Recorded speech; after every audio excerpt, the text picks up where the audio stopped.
irritating sometimes.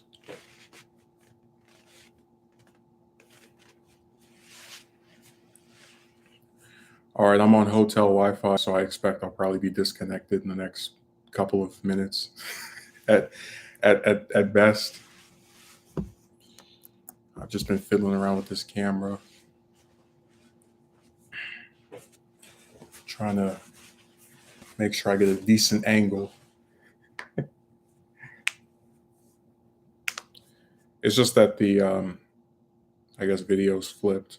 That's something I always notice, but in more instances, I'll just kind of be sitting to where it doesn't really, like there might be an object that's switched in its direction, but usually I'll have a position where it's not as apparent, I guess you could say. Yeah. Oh man, it's been a really crazy last 2 days. I mean, I had this flight. It was at 12 in the morning, 12:20. Um, then it switches or it gets delayed by an hour. And by the time I finally was on the plane, I was just really tired, so I went to sleep for about half the ride. And I should also mention that I had never been on the plane before, so just the initial reaction of getting on and sort of seeing the plane like go up in the air and just how small everything looked was really, I guess, a sight to behold, if I could use a term. Oh, but anyways, I was on the plane for about 5 hours. Then I arrived at I'm forgetting the name of the Atlanta airport. So I get there, then I go to that one, and I'm there for maybe like uh, about an hour, and then I get on the plane from there to Alabama, and it was very short. It was probably I don't even think that was 40 minutes. It was really quick, which makes sense because the two states are right next to each other and they're in driving distance. So I guess I can see where that adds up. But I just remember I got on the plane, it's like, oh, this it's gonna be another ride, and then it was really fast. Like I didn't even pull out anything to do for the ride because of just how quick it was. But yeah, I've been staying in here. I had intended to do a video, and I'd hyped it up, and I said I wanted to finish it before I left because when I travel or go somewhere, I want to actually like do stuff that's related to being in that area for whatever brief period I'm in there for. Um, and unfortunately, I didn't finish it. But the good news is it's almost finished. I'm gonna say the latest it'll take is probably Tuesday. Like I've got all the script written. I just have to edit it, and that'll be it. It's been scripted. It's been recorded. All this stuff is there. And the great thing about being solo for a few days is that I don't have to worry about, oh, someone complains that you're, you know, making too much noise, or like there's a person in here speaking and I can't talk.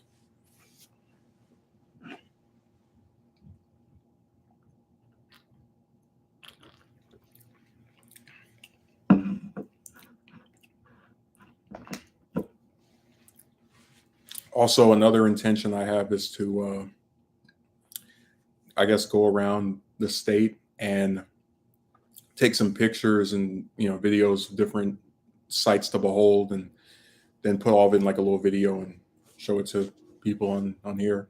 I'd say the biggest difference I've noticed so far between California and Alabama is probably that there's a lot of roads where it's just one, like a two-way street of like going right, going left. And because there's not as many people here as in California, we have almost 40 million. They have, I think, a little bit over a million.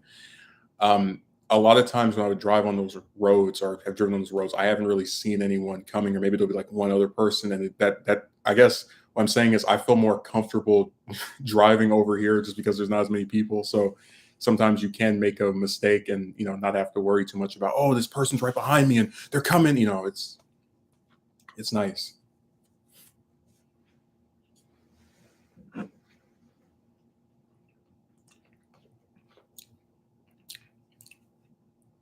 Matter of fact, let me mention No, I'll say this later because I want to see if we can get anybody to show up and write anything. I know the stream is later than it usually occurs. What happened was that I had originally planned to go to one of the sites I wanted to see on Sunday, so tomorrow, but I found out that they're not open on Sunday. So I decided to get up this morning, drive the 2 hours to there, be there for maybe like an hour, then drive back. Like I literally just got back about maybe 10 or 20 minutes ago. So yeah, the stream was originally supposed to be at its regularly scheduled 10 a.m. Pacific Standard Time, and instead it was pushed back by a few hours. So anyone who's upset, I apologize. I can't say it'll never happen again because so many unexpected things seem to occur. Just like this trip has been unexpected. I mean, I planned it last week, but I just kind of, someone who'd never done it before, I was really nervous about a lot of the stuff involving it, because it felt as if the people who've rode planes before didn't explain it to me as well as I think they could have. Like I was, and also I should say,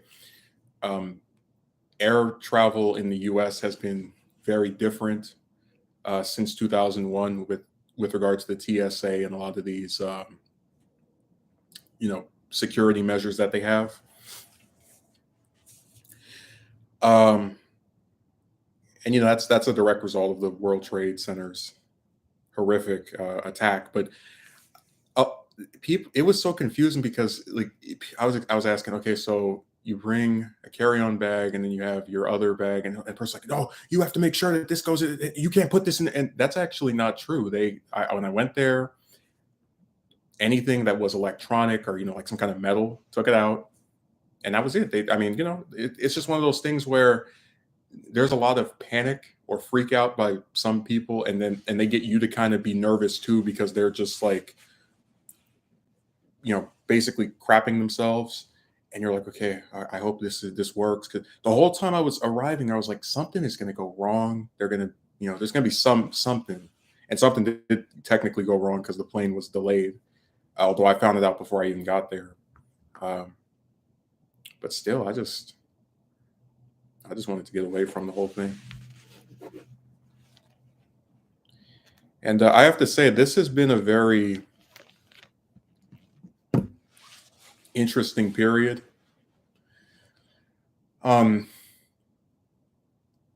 Being here and sort of seeing another state and just kind of watching the people and, you trying to observe anything that feels noticeably different.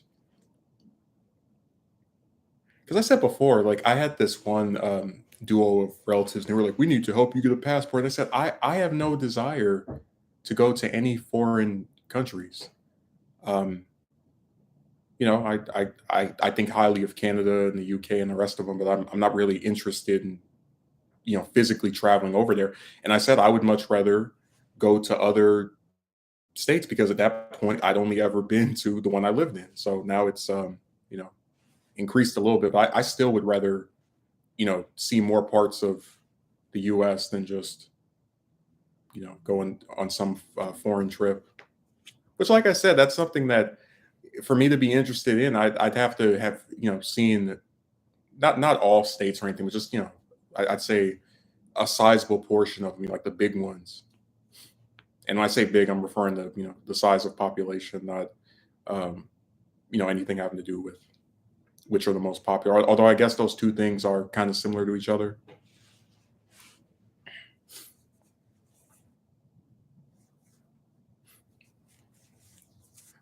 I actually got on the freeway to go from one state to the other, and the whole ride it was pleasant. Just there's a few cars, but that's to be expected. It's actually less than I'd normally see, and all of a sudden, when I get to probably the last 8-9 minutes of this trip, I start to notice that there's like a block of car. Basically, right as I was getting ready to get off the freeway, I just got hit with a whole bunch of traffic, and it was really irritating. I was like, oh my God, where do these cars even come from?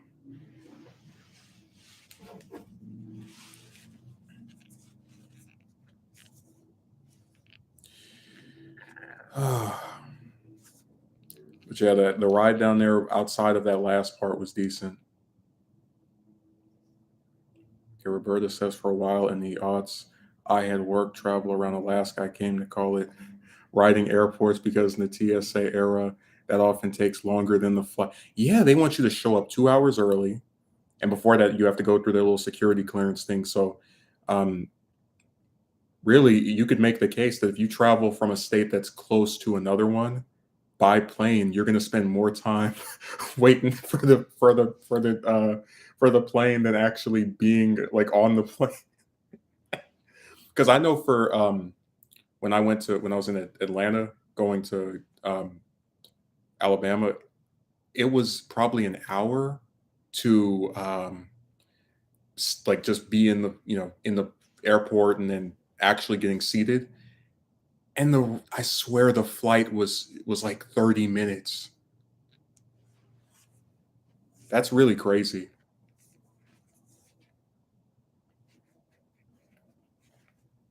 Alaska's another state I wouldn't mind going to. They have my kind of weather. I like the cold.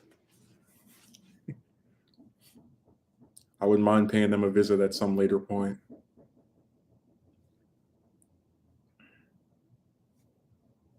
I probably have like a list of maybe 20 states where I'm just like, I want to go here eventually, like ranked in order of like, hey, what's there for me to see, that type of thing.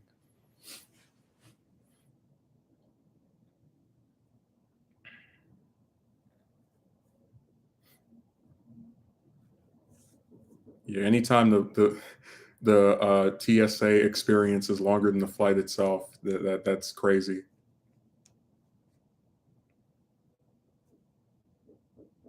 I mean, I still think having to show up 2 hours early is already kind of not, it's not a thing I'm too much a fan of. I feel like that wouldn't be as irritating if I was with someone else, because sometimes when you go with another person, you have somebody to talk to and sort of, get a, you can kind of distract yourself where when you just speak to them. But then when it's one person, waiting for their plane, just like this, because for me, I had pulled out my computer and I was like typing on it or playing some game or whatever. So it wasn't as long as it probably would be for someone else who didn't have like a device with them.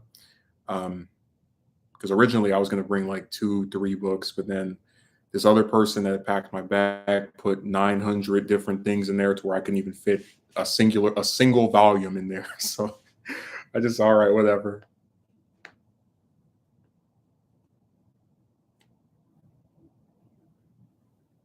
That's the worst part of this stuff.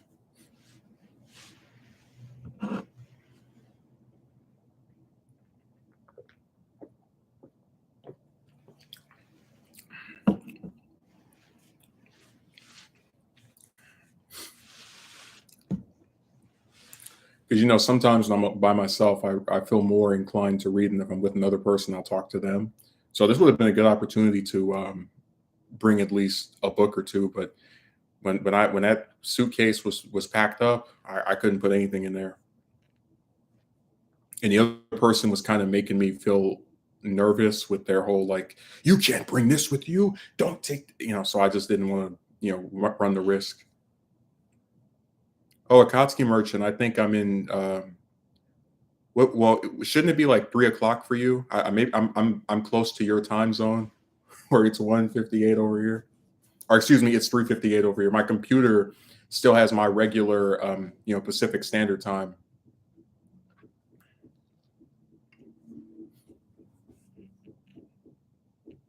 I like how the phones they just like pick up.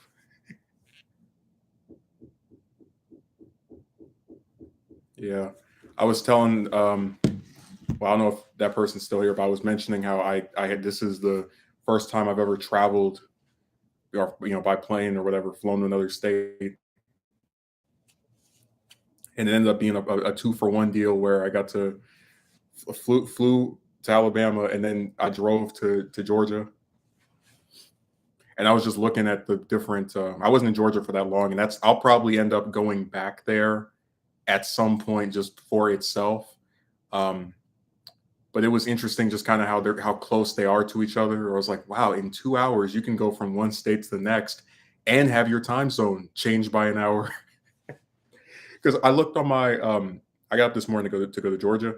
I looked on my phone and it was 9 o'clock, right? And it was like, oh, it'll take 2 hours to get there, so you'll be there at 12. Something. It's like, how is that? That doesn't make any sense. In 2 hours, it'll be 11 o'clock, and then when the time changed, like, oh, okay, now I get it. It's so crazy to think they're right next to each other, and they're off. Are actually they're they have different time zones.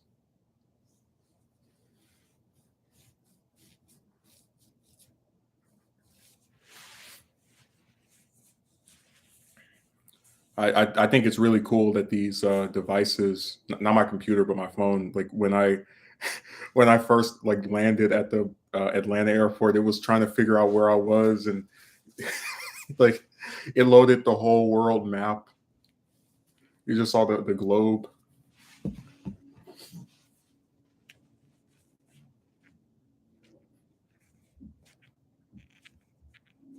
Now, Akatsuki merchant, will you be upset or angered if I ask what state you're in?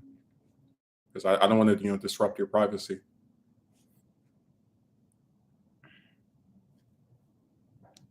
I'm just very curious.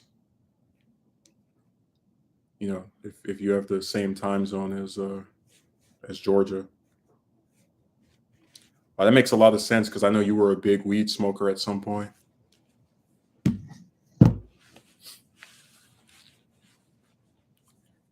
They used to call you the what was it the cannabis Colorado champion, the triple C.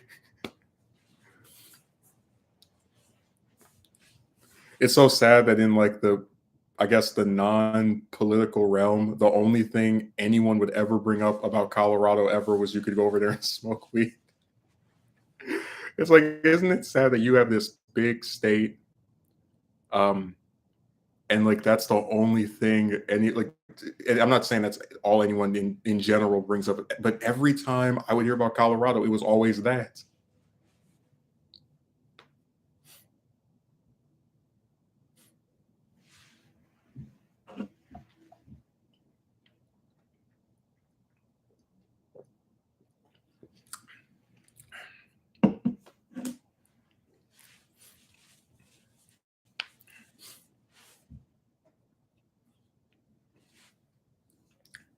Hey, whenever you put the initials of the state, be ready for me to be confused. I'm guessing KS is Kansas and MO is Montana. Hey, watch it be Missouri.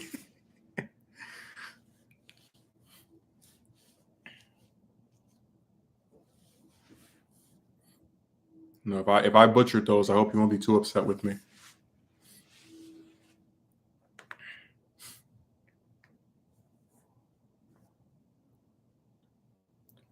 Yeah, I can expect that you'll probably unsubscribe and I don't know, declare war for the butchering of state initials.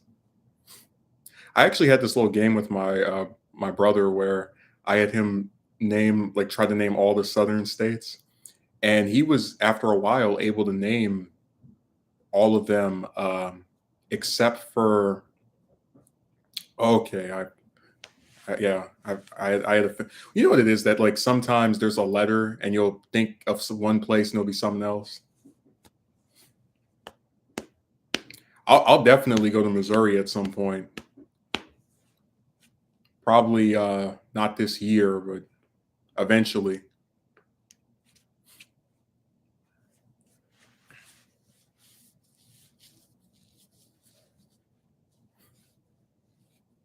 It was so interesting just going to Georgia and seeing all of the different uh, places that are named after historical figures. Like they had the Joseph Lowry, I think it was the highway, and I was like, wow, he just passed what 2 years ago.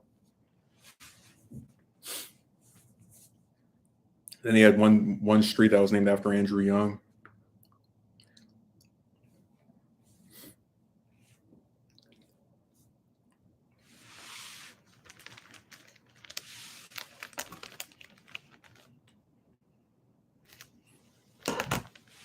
I don't know. It's just nice to see, you know, a lot of those people get the respect they deserve.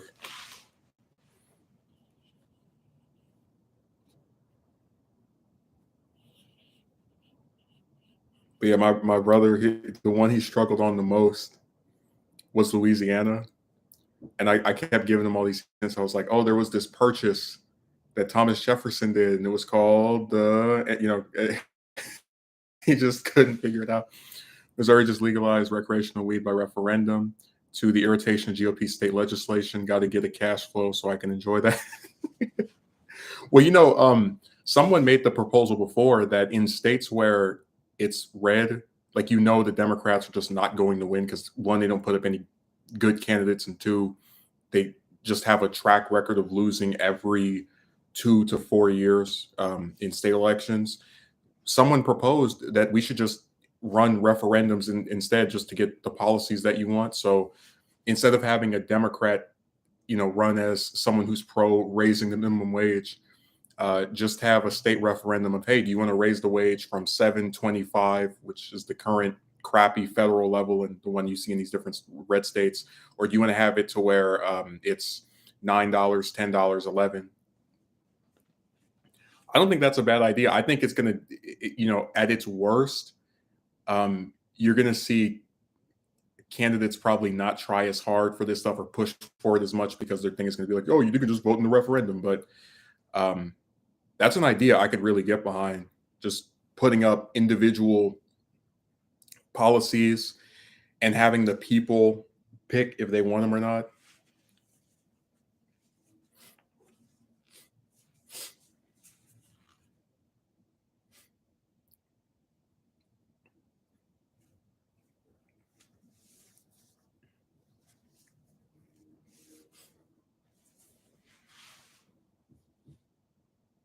I remember I had this one relative. I don't know if which state she went to, but I know she only went to maybe one or two states in the South, and she described them as being like giant forest with a bunch of like hornets and other, mosquito-esque monsters.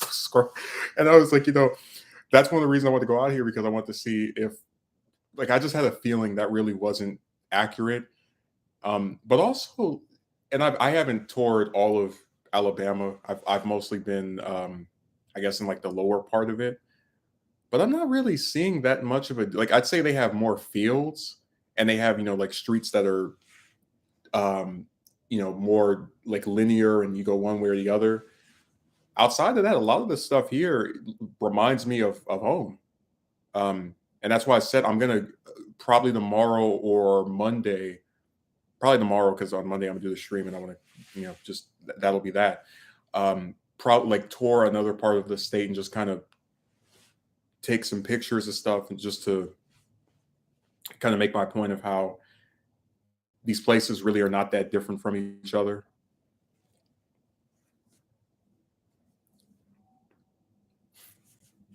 Tony, I saw one house. I couldn't even believe that people actually lived there. I mean, it was so nasty. It had all of these pieces of dirt on the front of it, and I was like, isn't it sad that you can go to a state like this, and you can go like to the upper part of it, beautiful homes, you know, attractive cars, whatever, and then you go to like the lower part or an inner city, and you see places that look like they should be condemned. I just think that's really sad.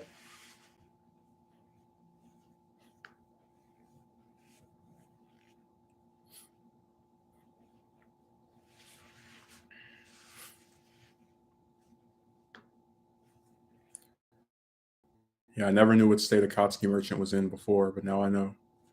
And knowing is half the battle.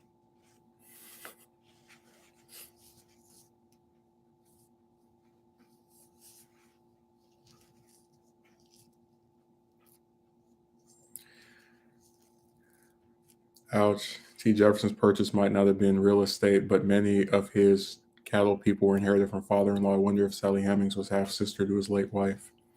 Well, that's one rumor. I mean, The problem is that we're at such a low information era to where people don't have more discussions about Hemmings and Jefferson because a lot of younger people don't even know who Jefferson is.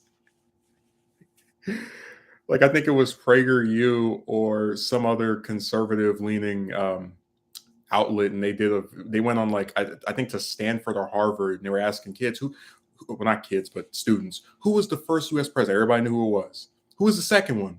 And I'm like, that's really sad. You're the first vice president ever, the first like I really actually this should be mentioned. First president didn't own slaves. That is someone that people should know. So it's like I said, really really sad. Just the low information plays a big role in why you don't see more discussions about important historical events because Louisiana Purchase was very significant. I mean, a whole bunch of land was gained there. But then again, it kind of reminds me of how we don't really have discussions about Polk either, even though he expanded the territory of the U.S. as well. Um, like he just goes almost completely forgotten.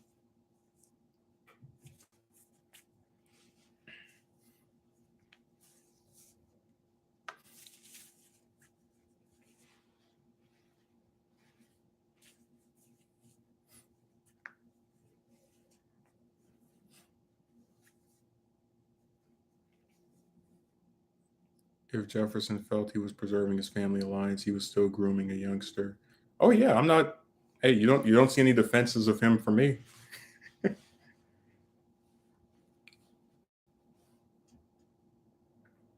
Grooming youngsters is the American tradition. I mean, look at you don't even have to bring up To Catch a Predator. We could talk about various politicians and their people that they've been with that were not of age.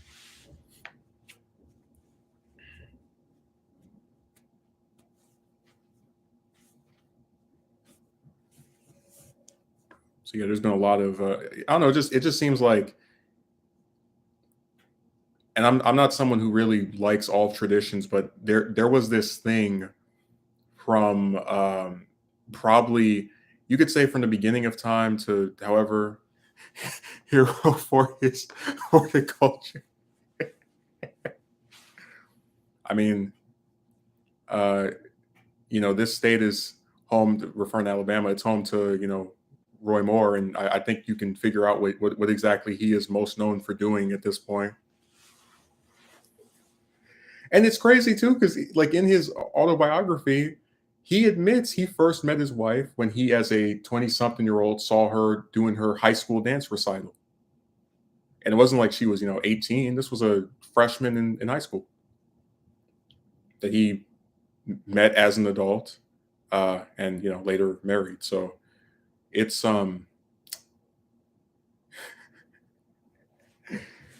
older men and these young girls. That's a thing that's been around. It's not around as much, but it's something that people only recently have really gotten kind of disgusted by.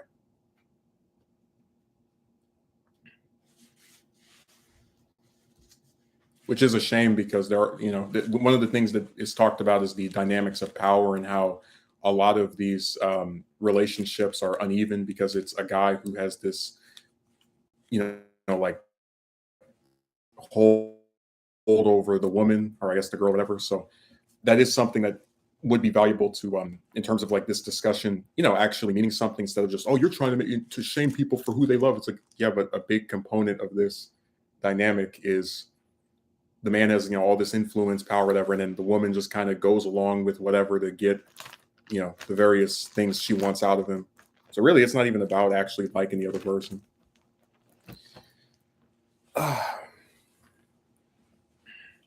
Not saying all of it is like that, but a big chunk of it is.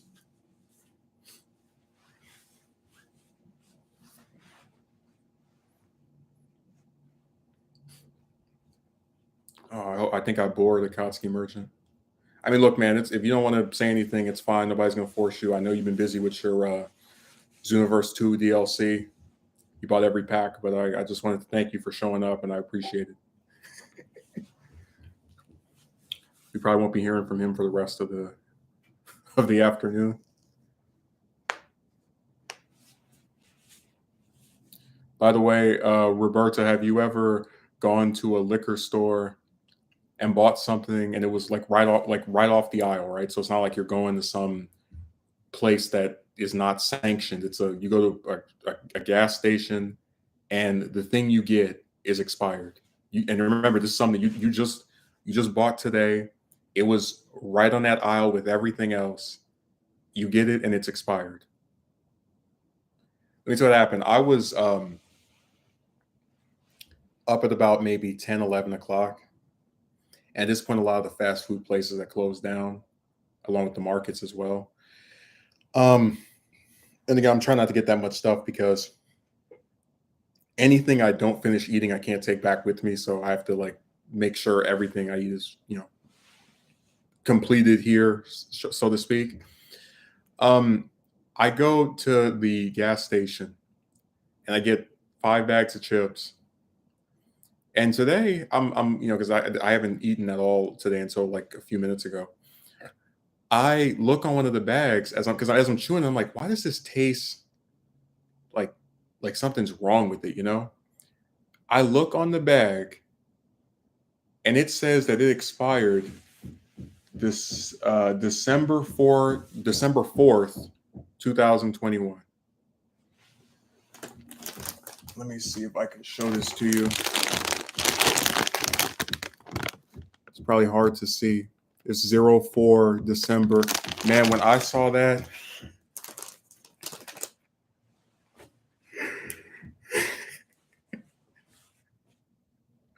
I was so angry because I'm like, if you go somewhere and maybe there's something that expired like a week or 2 weeks ago, right? I can be forgiving. I can say, okay, these people probably are really busy. They don't know. But like, how the hell do you have a product, a food product that expired over a year ago and it just sits in your store for anyone? And you could say, well, it's your fault because you didn't look, but I shouldn't have to look. I think it's very reasonable since I'm not someone who just usually has this happen. That if I see something on a rack or a row and it looks like something I'd enjoy eating, I can infer that it's fresh. After all, I'm someone who's worked in a retailer before, and I know oftentimes each week or each 2 weeks, they'll take their expired products, get rid of them, either put them in the back, a truck, whatever, and put new stuff on the rows. So when that happened, I was really annoyed because it's like I got 5 bags of chips and what 40% of them are expired.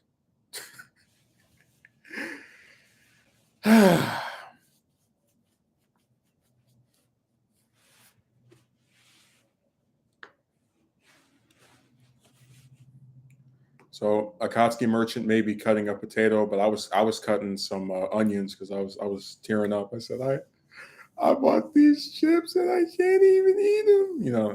That was my reaction. I was very disheartened.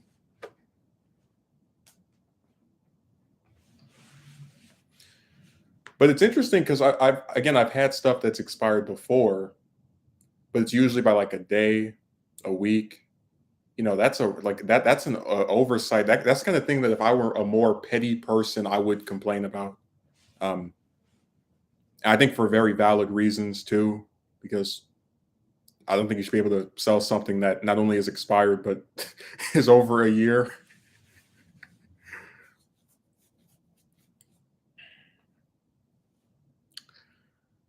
Yeah, if I hadn't in such a good mood earlier today, I probably would have gone back up there and. But whatever.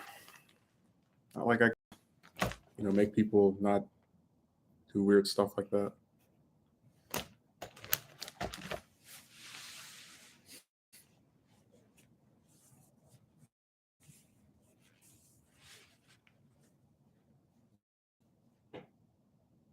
I'm just thinking about all those times people were doing their little does liquor expire? Oh, snacks. I cross those days all the time at grocery liquidators. I do expect a deeper discount for that. And I found some bag snacks that did get stale. Akatsuki merchant. I need to travel, and then like the one time I travel, I'm not even like I swear between here and Georgia. So, but between these two states, and I was in Georgia very briefly, so part of me doesn't really want to count it. But between these two states, I have not looked at, tried speaking to, or even thought about a woman like at all. It's just been me, exploring the area and going to whatever particular thing I want to go to. Because, like I said, there's a lot of stuff that I want to do in terms of like visiting places and seeing things, and that woman crap is not exactly on a high priority list. Dirty Dons had that pallet out on the sidewalk for free soon after.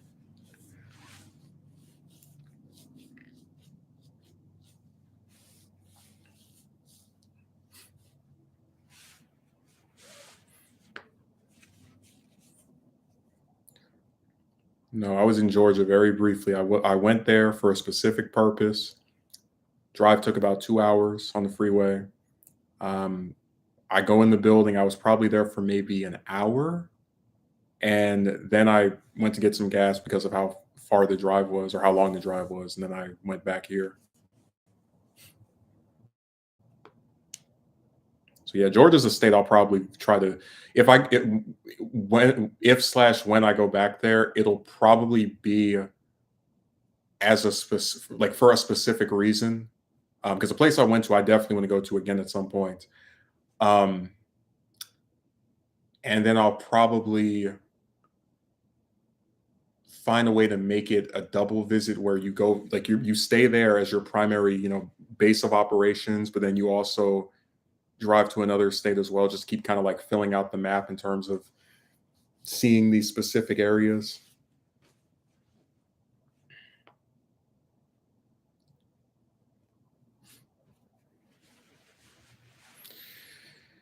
Oh, this is one stream I really wish Megumi was on, but it is what it is.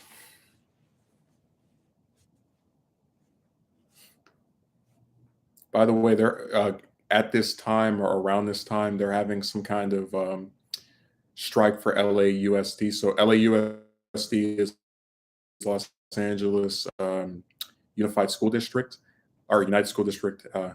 It's either Unified or United, but it's the largest school district in the whole state of California, and it's a bunch of teachers and bus drivers and various other people getting together and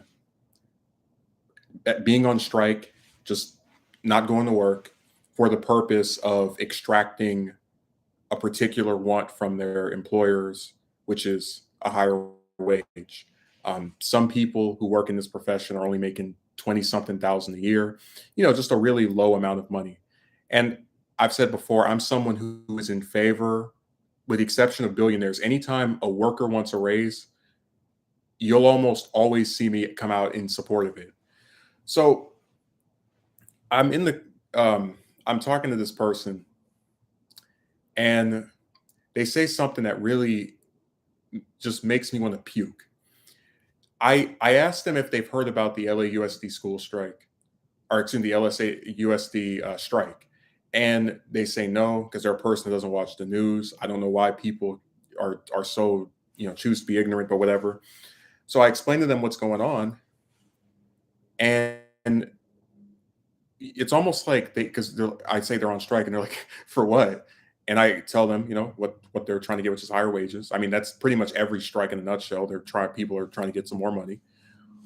And this person responds to this by saying they knew what they signed up for.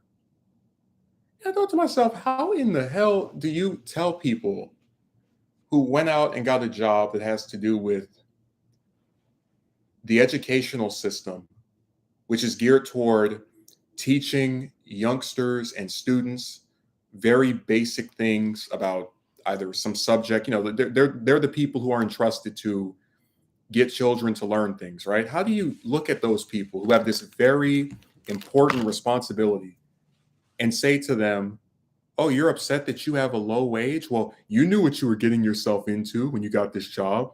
It's such a that's one of the reasons why, and I know this stream's not going to make views, but like that's one of the reasons why Americans are as demented as they are, because people have a lack of ability to have sympathy for others. They can never put themselves in the shoes of another person, and there's just this unnecessary antagonism. Like I, for example, if teachers get wage increases, that's not going to benefit me, but I don't care. I think people who get up every day, Monday to Friday, and have an important job that has to do with teaching the future of this country or just the world should be paid more than they are. And I said before that we could have a whole stream about um, the abuse of teachers by just the United States' educational system. They're paid low wages in general. A lot of times they have to dip into their own pockets to afford the accessories to teach their class. And I've seen this happen several times personally. And another component is that they have a lot of work to do. You don't just get in front of a bunch of students and talk for a little bit. They have lesson plans. They have to grade, unless they have an assistant, a bunch of papers. Some teachers have classes of 30, 40, 50, 60, 70 students. Again, with the understaffing, this means that they have to like split their attention between dozens and dozens and dozens of kids. They have so much they have to do and so little to show for it.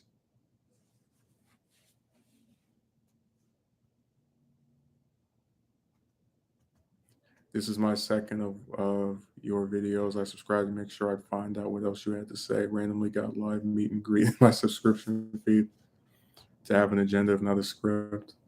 I don't have a script. I just did this. I mean, I usually stream on Saturday and Monday. Yeah, usually if someone comes to my stream, I say hello to them. It's not, unless they start writing nasty stuff. I'd like to think I'm generally hospitable towards others.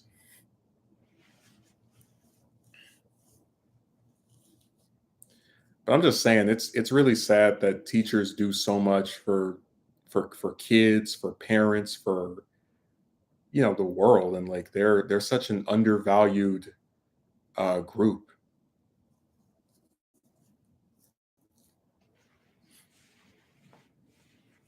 And I understand why people don't want to get in that profession.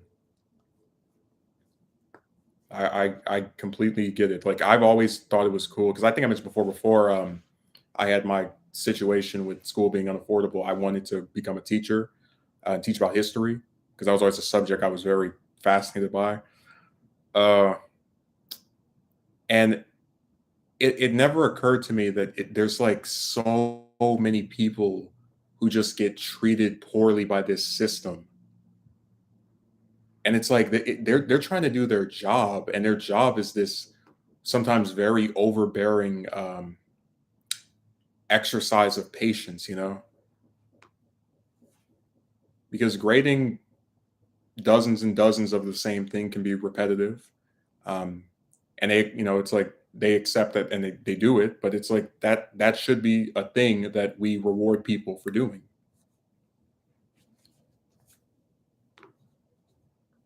So if teachers want a two, three, four, five, six, $7 increase in pay, I would give it to them.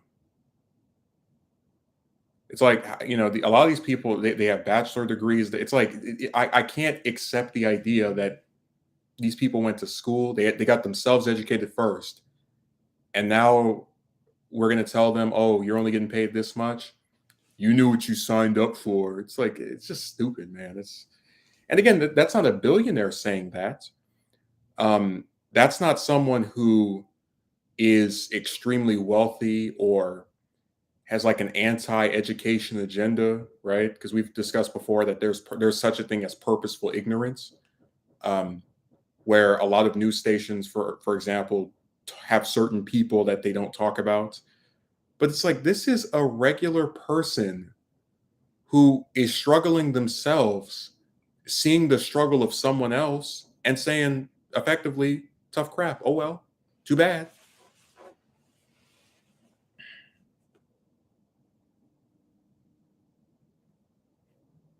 Like I said, I really hope each one of those teachers gets their increase. And if they do another strike, I'll be right there with them, shoulder to shoulder.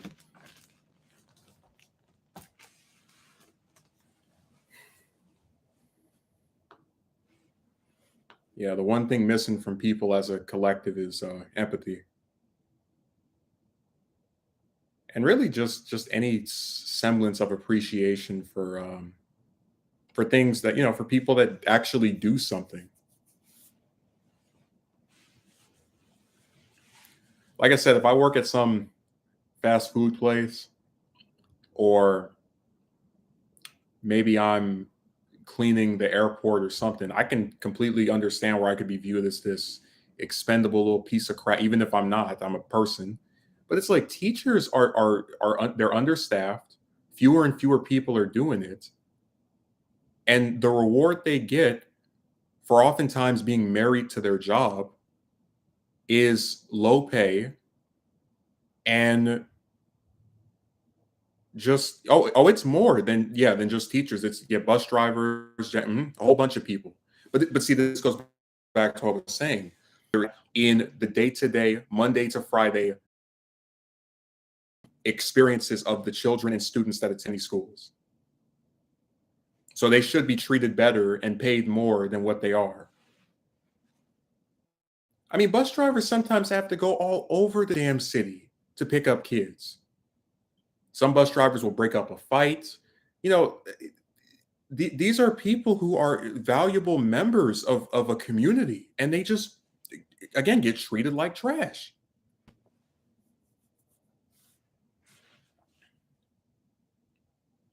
Same thing with janitors. They clean up a bunch of rooms. You make a mess one day, you find it spotless the next. That's why I said if any of those people want an increase, I'm for it. And I'm really tired of living in the selfishness, or excuse me, the selfish, everything is about me, screw everybody else era that we live in. I'm really sick of it.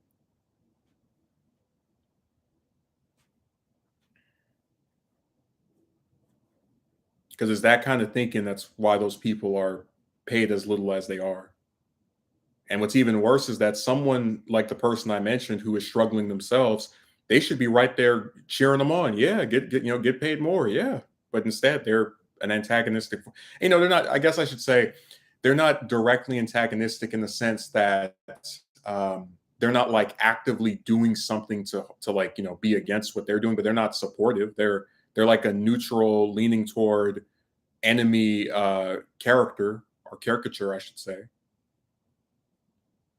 Whereas I'm a neutral, leaning toward sympathetic um, figure because I do believe that a lot of their grievances are legitimate. But like I said, the American worker, even the ones where they have a degree and have a very specific role, are treated poorly as well.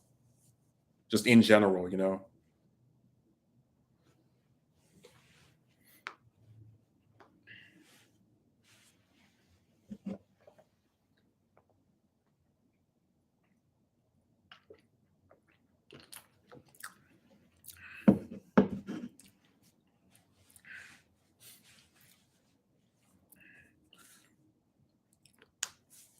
Imagine a Kotsky merchant went to school, got a degree.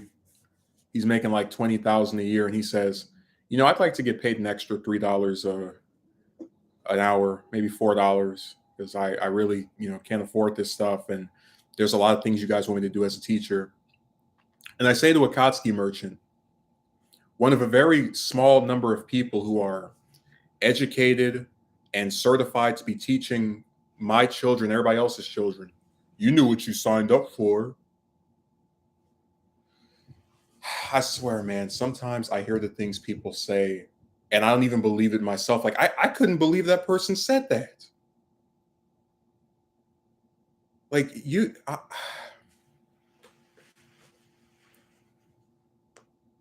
I said, I just wish people like cared about each other. And I'm not talking about, going around and like, oh, what is this person? I'm talking about like actual concern. Like, hey, does this person have a roof over their head? Or Oh, this person wants to make an extra few dollars an hour and they're striking. Yeah, let's help them. Let's protest with them. Or if we can't help, we'll support them. We'll say, yeah, they should give this person some more money.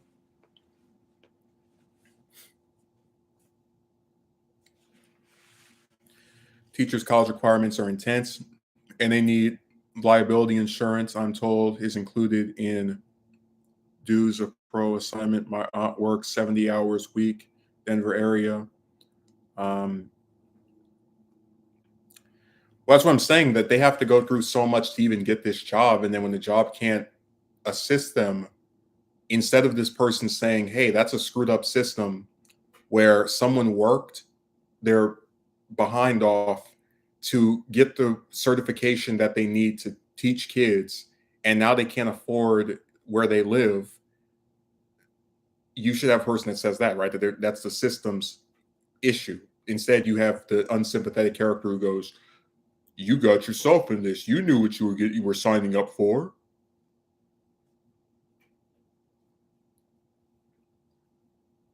That's why I said people they just don't have empathy.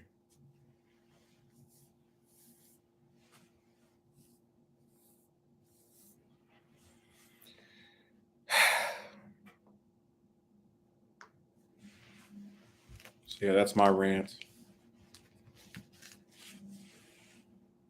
I just wish human beings acted caring and considerate of others. I really wish that, because sometimes I just think about people on like a level of, I guess, um, how do I say this? Just the spirituality of it all. And it just seems like people, if you remove their ability to talk and the fact that they like wear an outfit and that they stand up on two legs, there'd be no difference between them and any other animal. They're just as like ruthless and sinister and like apathetic, and it's sad, just because I said before, I feel like the one of the main purposes of communities and people living together is that they should act like it. They shouldn't just be a bunch of random characters who coexist in the same general area. They should have some understanding that when something is affecting another person, um, look at it and say, is this fair? Is this legitimate? And if it isn't, you either acknowledge that it's not and do nothing, or you acknowledge that it's not and assist. But you don't sit there and stick a finger in that person's face and tell them that they're no good, that they deserve this.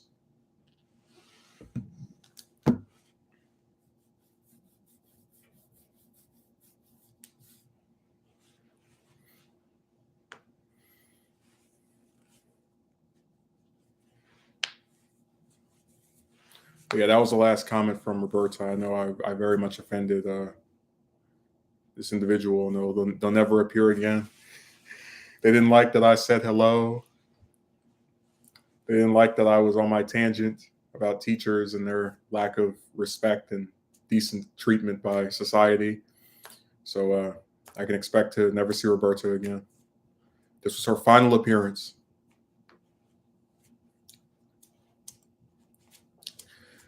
To go back to what Akatsuki Merchant wrote, Americans are abrasive, uh, but there even every now and again there's a certain level of like discontent that even surprises me, where I'm like, really, you really just said that?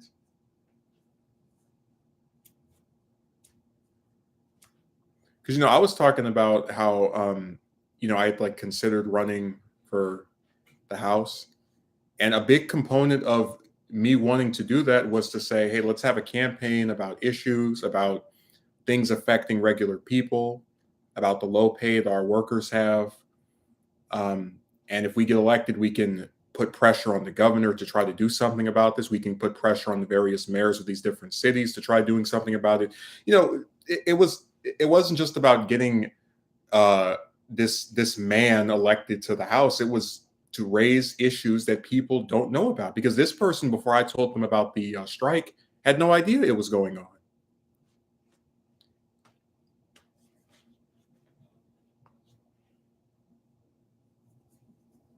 Are you fishing?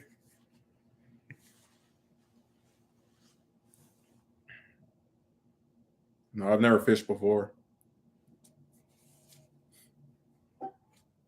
It's definitely something I wouldn't mind doing just to see how it feels, but Outside of video games, I've never, thrown the and pulled it back.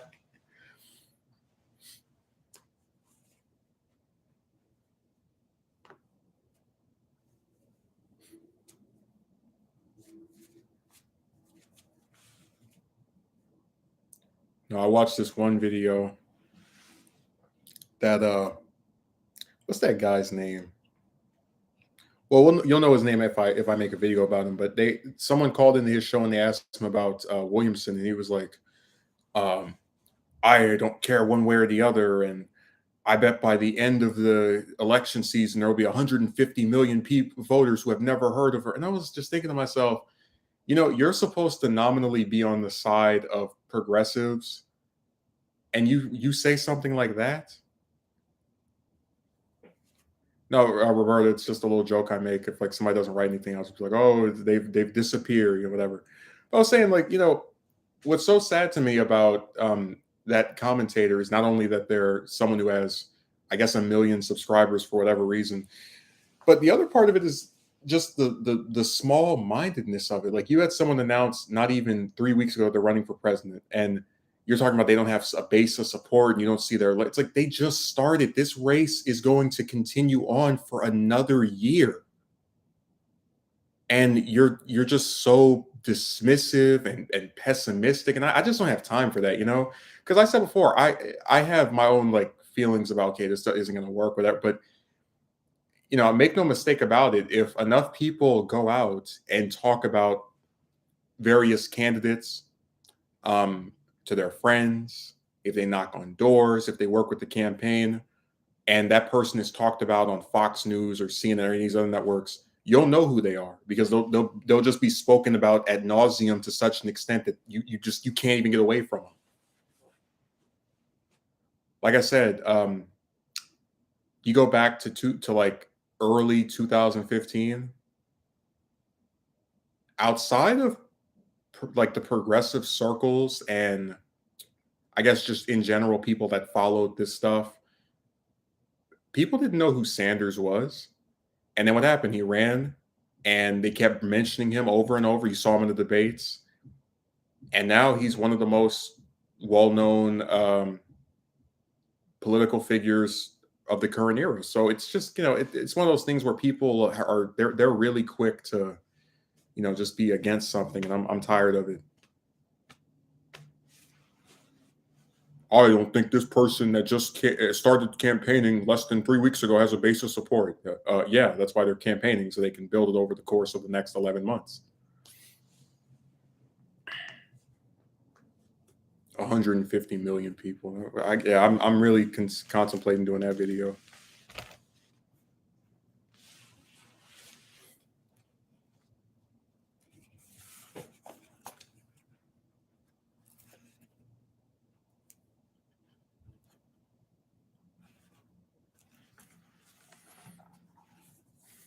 Yeah, I'm always fishing. I'm always trying to get you to participate.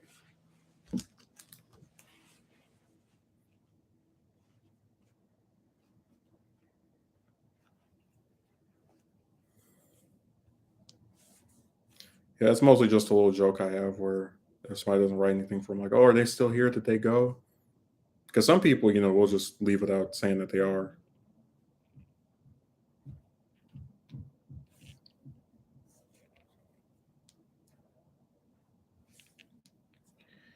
I gotta tell you, it felt really nice to get up this morning and just decide. Because again, it was one of the main reasons I even came here, but just kind of to decide today, like, hey, I'm gonna go out there and get on the freeway and drive around and feel free. No shackles on my arms.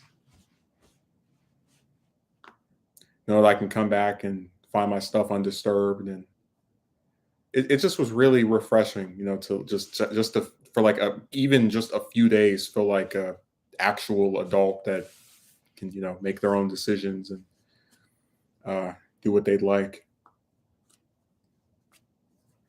Nobody barking orders. Don't go here. Don't do this. Don't do that. Because, like I said, I have no problem respecting authority. Where it's like, you go to some building, just like the place I went today. They said you can't touch anything, didn't touch anything. They said, you go this way, went that way. Um, I have no problem following orders from, you know, businesses and it's not, this isn't about like you hate being told what to do. It's just, it's a matter of, if you're at home and you're relaxing, it's annoying to have somebody come and go, do this, or uh don't wear this, or just, it's annoying. So that's why I said I very much enjoyed being able to get up today and just kind of move around and exert myself.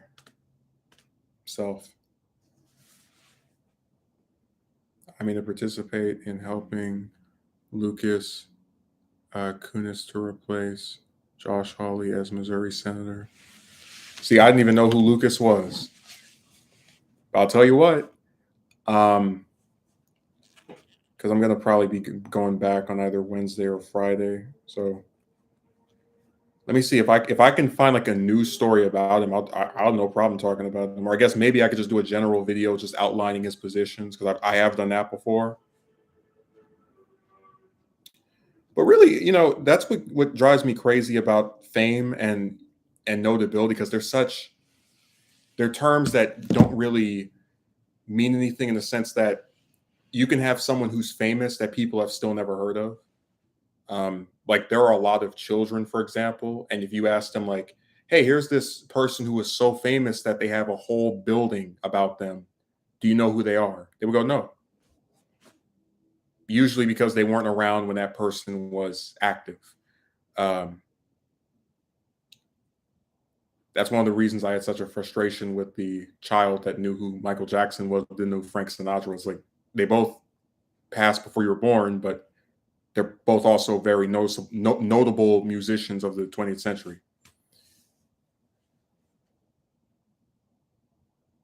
You're mighty discreet about the motive for crossing the continent. Well, my motive was just wanting to see something different. They had some historical landmarks I wanted to see, 16th Baptist Church, for example. Um, but it really just came down to, I've been in one state for as long as I can remember. Let me see another one, or another two. I think I'm fairly transparent, actually. I'd argue on that one.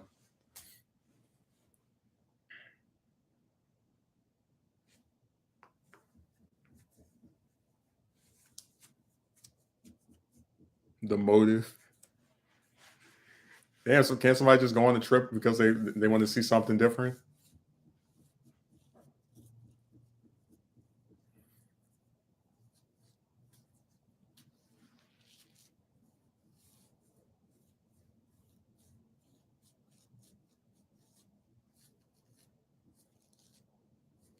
Because, like I said, I've been enjoying seeing Alabama, and to a lesser extent Georgia, because I wasn't there for that long.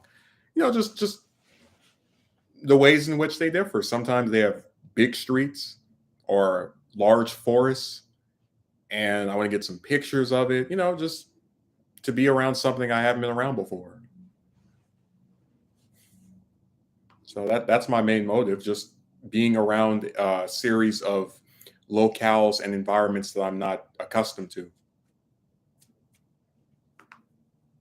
And again, seeing some historical monuments is another part of it as well. In fact, actually, if I was here for, let's say, like a month, man, I would tour the whole damn South. I'd be just driving around, like all over the place.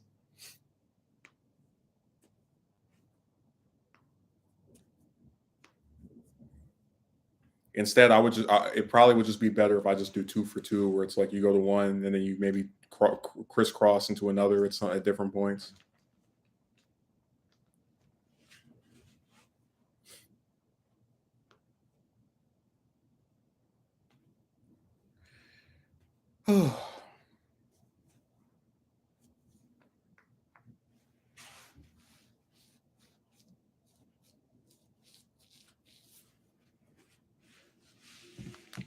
Yeah, I just wanted to see something different.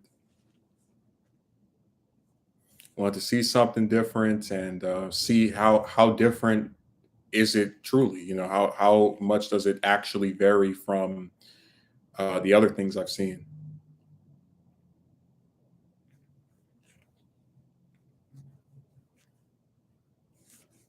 Because they're not that different from each other, then at least now we know for certain.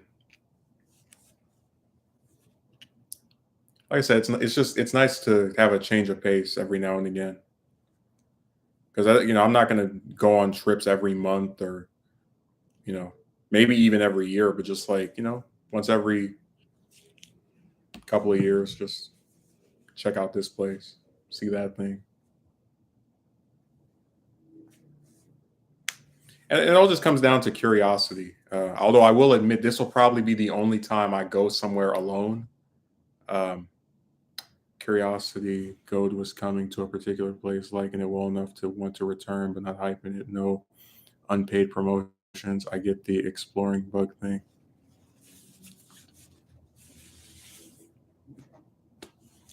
Don't worry, we'll be coming to your state eventually too.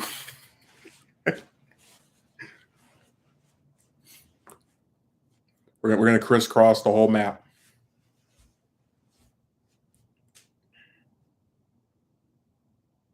I already said before, if one of the other plans I had previously was to just, because I'm from California, like go to Texas, because Texas has a whole bunch of stuff that I want to see. They have the the Kennedy assassination spot, or site rather, in Dallas. Um, the H.W. Bush Library, the W. Bush Library, the Johnson Library. So that's actually another place that I would happily crisscross the whole continent just to be for like a few days and visit those things, take pictures and stand in certain places, see the people.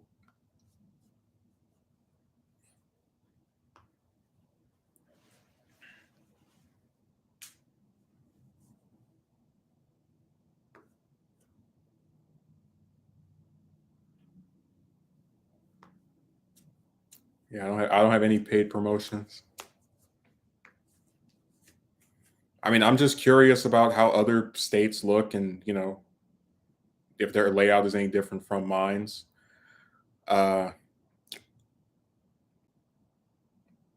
and that's why I said, even in having been to Georgia, I want to go back there again. I'm not going to go back there tomorrow because that 2 hour plus drive has me a little tired. Um, but just going over there like early in the morning and just kind of seeing the different parts of the state, and just checking to see how things are compared to I was going to say here, but California.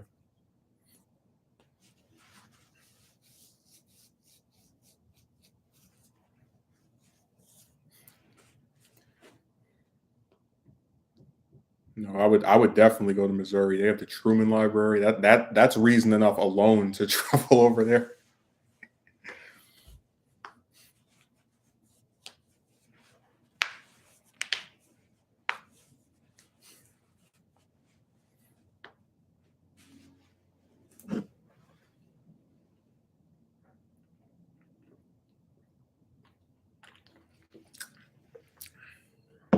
I remember I had a book on him that his daughter wrote, and I had I think it was a leather bound edition. I got it for a good price, and I didn't get to read it because I always try to finish one book before going to the other. I said that's kind of interesting that both him and H.W. Bush have a book that was written on them by one of their, or I guess in the older Bush's case, there's two of his children. But I think that's interesting. Like the parent, or excuse me, the child of some historical figure, other significant person writes a book on them,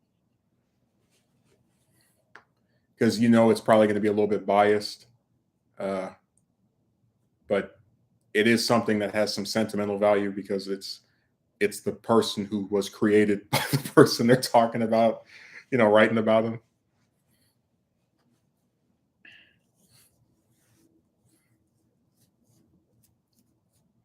Yeah, that's one book I look forward to eventually cracking open and checking out.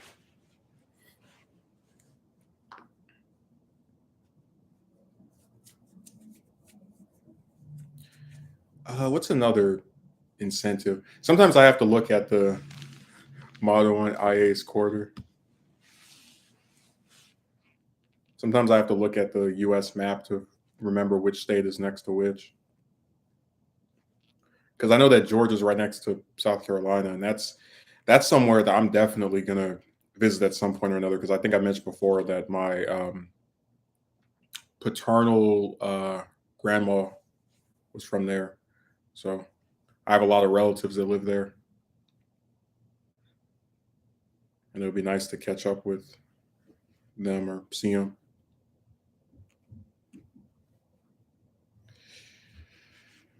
It's just I don't really feel like driving for what's probably going to be like 5 or 6 hours, from here to there, to and back.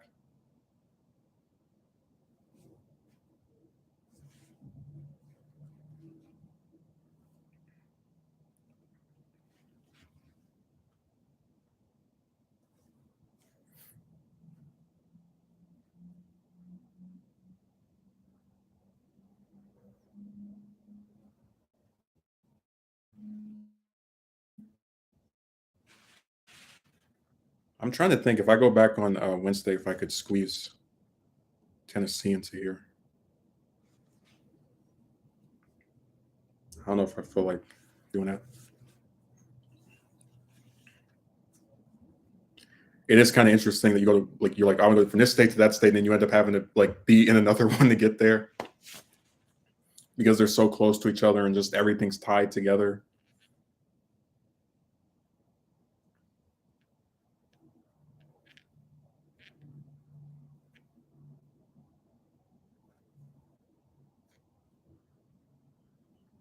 But yeah, if I go to Texas, it'll definitely be by itself. There won't be any crisscrossing or none of that because there's so much stuff there that it would take a whole 2 or 3 days just to go through.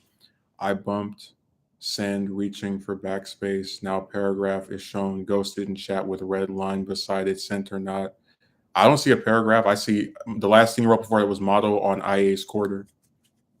So whatever you wrote, it probably got screwed with by either your device or YouTube itself. But I didn't mess with it.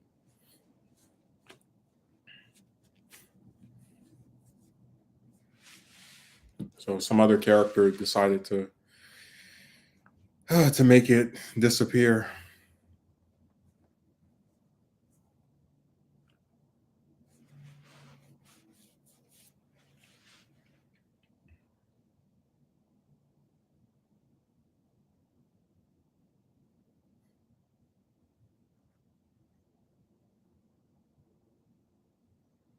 It was kind of funny that my brother was getting like mixed up on because like he knew South and North Carolina, and then I was like, oh, if the what about Virginia?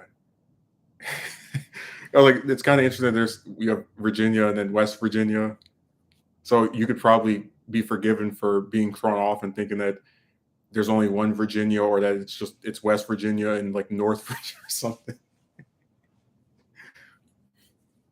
Just because the naming convention is different from a lot of the other states that are like North, North and South Dakota, North Carolina, South Carolina.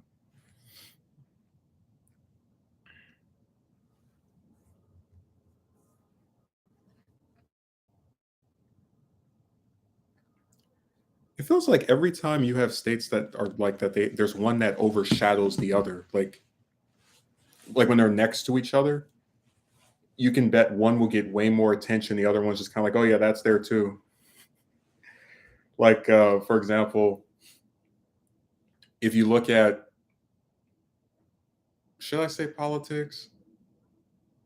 Yeah, maybe I guess I could say that. Yeah, if you look at North and South Carolina, North really overshadows South. I mean, you had Edwards come from there trying to run for president. You had what's like there what's the Sam Ervin, right? One of the senator that like is known for the Watergate hearings and civil liberties. Um, and even like with South Dakota, because whenever I think of politics in South Dakota, I instantly think of McGovern, the 1972 Democratic presidential nominee, and now Noam because she's like slowly rising through the ranks. But if you ask me to name a politician from North Dakota, I would be remiss to be like, who is there? I'm sure someone notable has come from there, but like my mind draws a blank. I was claiming many states in my past. Most school years were in IA and good ones, but IA has since drifted from the foundation in education motto. Well, you know what it is. I mean, the US's educational system has been under attack for a long time. But most as of late during the last few years, where you have this stupid woke term that gets used to describe opposition to pretty much anything that has to do with, you know, teaching children certain subjects. You want woke CRT, and you want, I mean, and it's like conservatives will talk about how the liberals are anti-free speech, but then they have a governor in Florida that's banning books. He banned the biography or a biography of Rosa Parks. I mean, like, how do you even get away with that?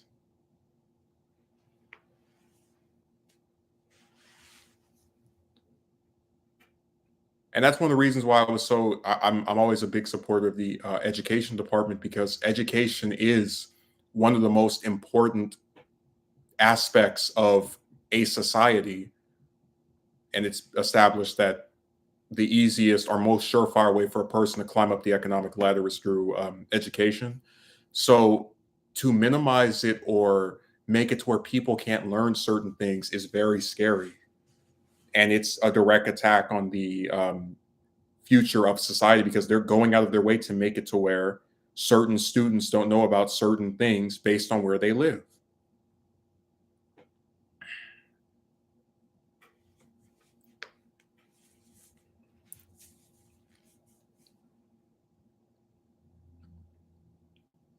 And like I said, I'm not against states having a right to determine certain things about their curriculum.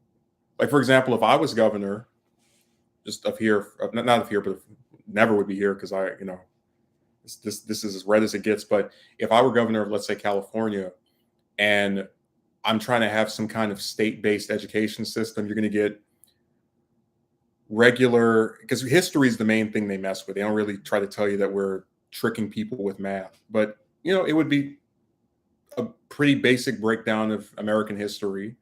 Um, and I guess if there was anything I'd do specifically because of the state, I probably would try to maybe give people or students like some kind of incentive or particular curriculum where they have to learn about people that were born in the state.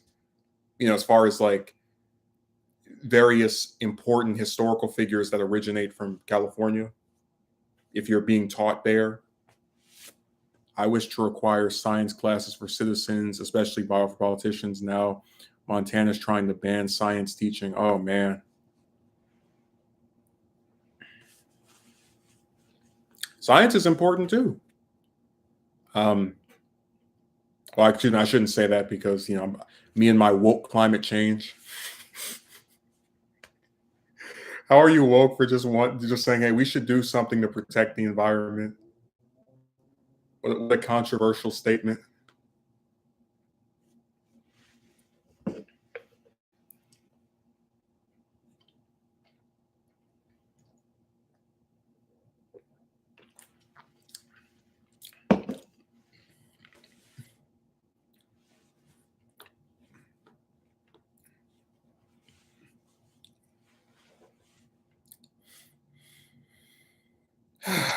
I can't believe we're really like living through an era where people are trying to, I guess, fight back against education. Like they're trying to be antagonistic to wanting to teach people something, which is really crazy. You want to learn about the civil rights movement? Make sure you don't get that woke edition of it. Really, I think the best civil rights movement books are probably the Taylor Branch trilogy on Martin Luther King, because there was a lot of like little sections about other people. Um, but that's why I said that like this isn't stuff that we're just making up. These are accredited biographers, writers, and they're having their books basically tossed out into the not even the trash can. Like people reject it as far as they read this, they don't think it's well written. They're being they're having their work banned or discouraged from being read by the state government.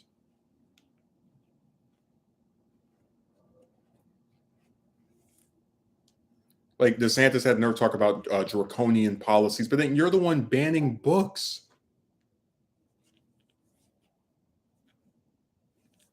And that's not the first time one of them did that. I think it was in Arkansas, or I guess I should call it Arkansas, whichever way prefer to pronounce it.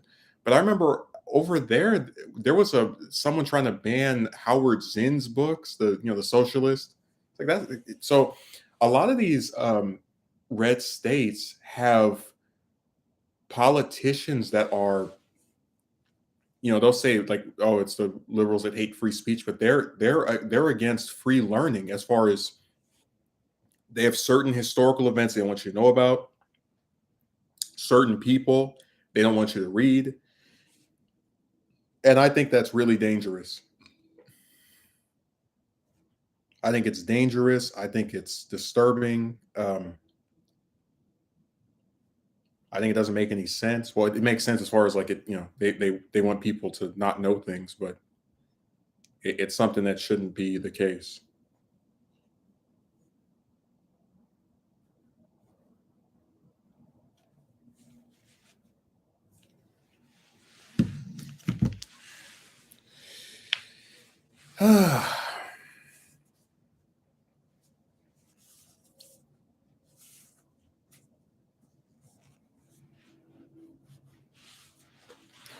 Science is a subject that if history and writing were not like things I was so interested in, it probably would be the next thing I'd be most inclined to be appealed to. As far as like, I do think cells and molecular structures and like the shifting of winds, just and the weather, all that stuff I find very interesting. Just and how it all like relates to the environment, and how we're affected by the ground and the sky. All that stuff it's so sad that people really to this day are like, that's not real. I saw one idiot who tried to equate caring about climate change to being one of those kids that would be like, save the trees. I'm like, idiot, we're talking about you saving yourself. So people just they don't take it. They either anything that should be taken seriously they don't take seriously, and anything that shouldn't be taken seriously they care about. Just like how in a lot of the red states they've been having this ongoing conversation and argument about drag shows, and I'm like, you'll see these people have an hour-long discussion about men wearing women's clothing, or I guess whatever people wear at whatever they do there, people wearing something that somebody doesn't like, but you won't see them having an hour-long discussion about wage increases, inflation, making stable jobs that actually pay somebody something they can live off of. Nothing.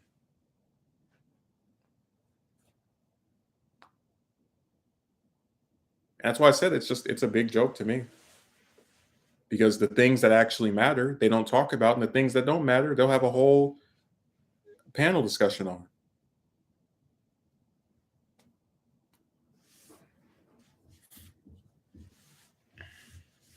That's why I said the U.S. it's got a lot of crazy people in positions of power, I'll tell you that.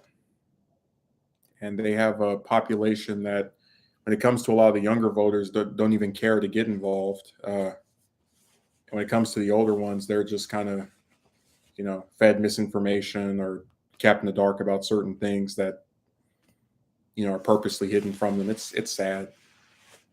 There's really a tale of tales of multiple groups being taken advantage of.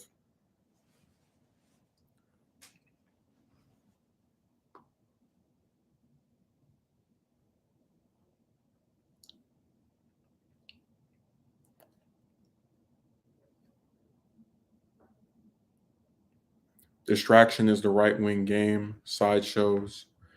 Yeah, but and I'm not even trying to turn this just into a full on political stream, but it's like you look at the problems of America, right? Stagnant wages, companies where the CEO is making 400 times what a regular employee makes, um, a lot of new jobs that are temporary or part time so people can't afford to live off of them, um, crumbling infrastructure where we get like a D plus on infrastructure from some organization. And it's like you don't hear any of this being addressed by almost any politician. And then you look at the things they're talking about, and it's complete bogus. Oh, in Florida, wokeness comes to die. Like, what does that even mean? I'm banning woke books. These far left environmental policies. Like, what is any of that? What is any of that going to do to benefit a single person? So yeah, it's just a big distraction.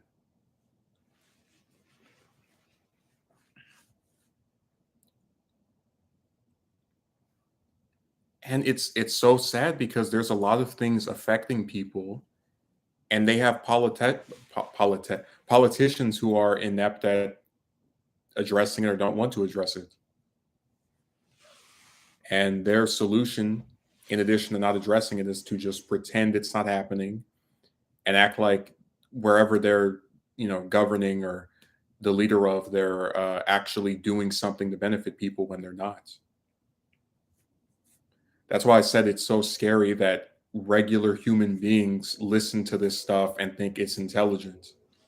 Like people who talk this way are able to get millions in some cases to vote for them. And it's sad because they don't have plans, they don't have actual ideas that are going to fix the lives of the struggling workers or benefit in any substantial transformative manner. It's just a bunch of frivolous nonsense.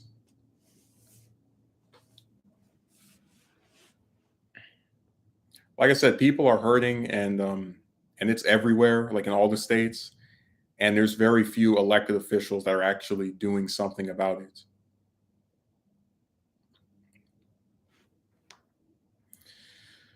it.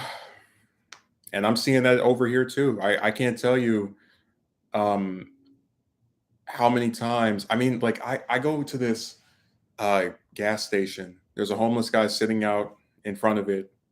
Somebody gave him something. Then, as I'm driving, I think it was in Georgia. There's a homeless guy with like a little can, like a little cup, I should say. And he's obviously trying to get people to put some coins in it. And it's like really dangerous because he's in traffic, like huddling around with his thing that he's using to beg people for money. And I'm like, everywhere I go, it seems there's a homeless person, usually of minority status, although it would be bad no matter who it was, as far as their ethnicity is concerned. And people don't look at that and say there's something wrong with that. And you don't even have to drive that far to see them. You can be in a neighborhood where there's beautiful houses, and there'll be someone sitting on the sidewalk with a giant go kart of stuff. Things you can tell they just carry around every day.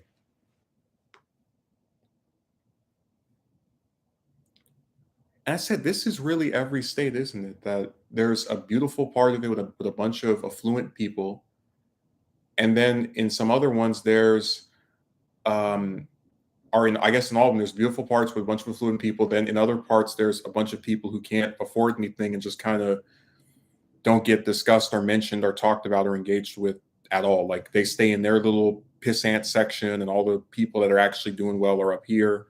So that's sad, you know? Because like I said, it does me no happiness to see people uh, with carts and stuff. And I, it's why I said that there's just so many problems when it comes to income inequality in America. Like in the richest country in the world, you have again 63%. Some people are saying now it's 64% who can't who live paycheck to paycheck. They miss one check and they can't pay their rent.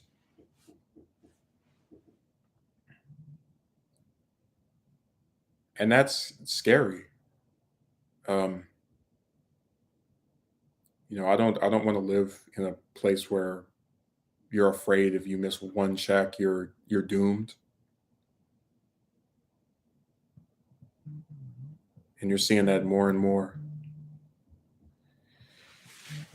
Oh man, people are always just when I'm doing something, they try to call and mess with me, and you know,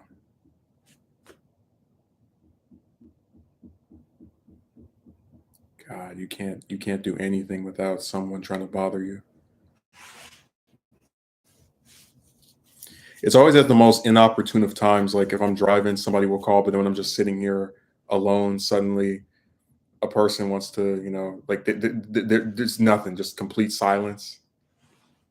It's like, yeah, they would call me when I'm doing something. That's how this goes.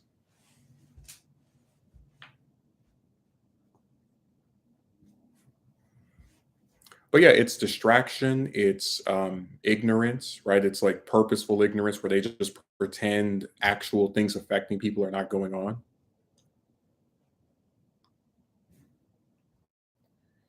Um, and that's why I said politics, to me, and I know it sounds corny, it's supposed to be about electing people who are going to do things that are reflective of what the people want.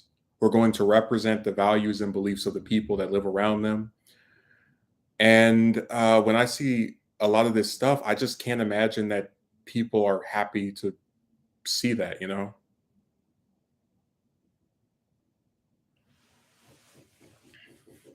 Like I said, before I leave from here, I'm going to make sure I go around and take some pictures and videos of different places I've seen that look like just complete squalor. Um, and it's not to make fun of anybody, it's not to embarrass anyone. It's just to say that, like, this is really sad.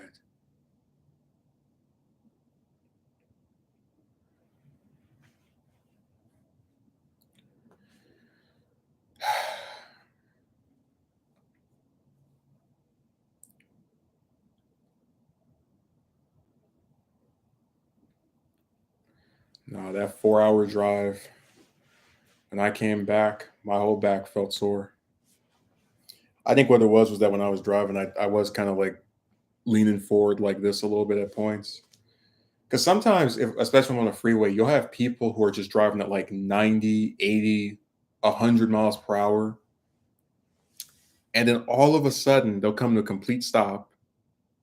And a lot of times that'll throw me off because we're driving somewhere where not only is it, you can expect people to just continuously keep doing because there's no stoplights, but to do it really fast. So you have to hit that brake, and then all your stuff that's in your seat, falls down, tumbles, whatever.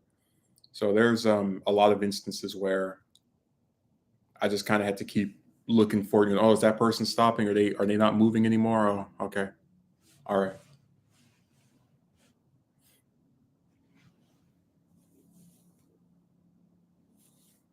You always have to make sure that you don't smash into people. But yeah, a lot of you know, the stuff happening here is also due to ignorance, and how like we have our news stations that just won't report on certain things. Because like I said, this is that LA USD strike is massive. It's huge, and outside of the local stations, I haven't seen any major coverage for it. I haven't seen Fox or CNN or MSNBC spend a single moment on those. Well, look, I just want to get some video or pictures of it just to kind of show that a lot of the same problems in blue states are also the same in red states. Um, and just to kind of like have archive of like, wow, that's what this place looks like. Yeah, really nice parts and some very not so nice parts.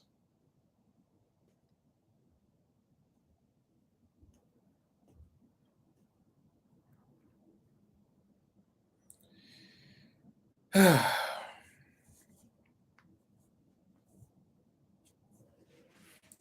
have you heard some of the arguments for poverty that I've heard? It's so sad. Like people are like, well, some people choose to be poor. I'm like, you really think somebody prefers sleeping in a box over having a home to sleep in? Like if I ended up sleeping in my car, it wouldn't be because, oh, I just prefer laying in my vehicle. No, because places I tried to live at before got rid of me, or the people that were in charge, decided to get rid of me. Um, so it was one of those things where the situation is not ideal and it's not something I wanted, but it's something I'm doing as a result of things that were done onto me. Just like we were talking about before, with the 63% that are paycheck to paycheck, that means a lot of those people, if they miss a check or two checks, they could end up homeless just like anybody that you see now. And what do you say to them?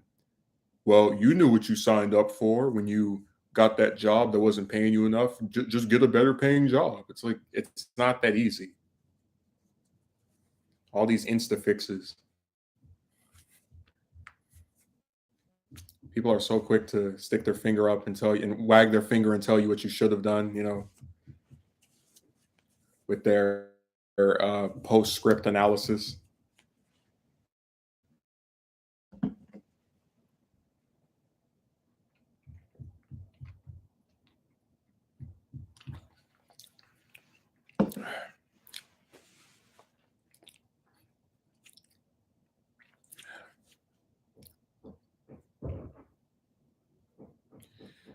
I'm still thinking about that one time I was in that motel and there was that beeping noise, and the guy was like, "There's a beeping noise." Like, I can't do anything about it. If you hear a noise and it's in another room, I can't tell them, "Hey, I'm streaming.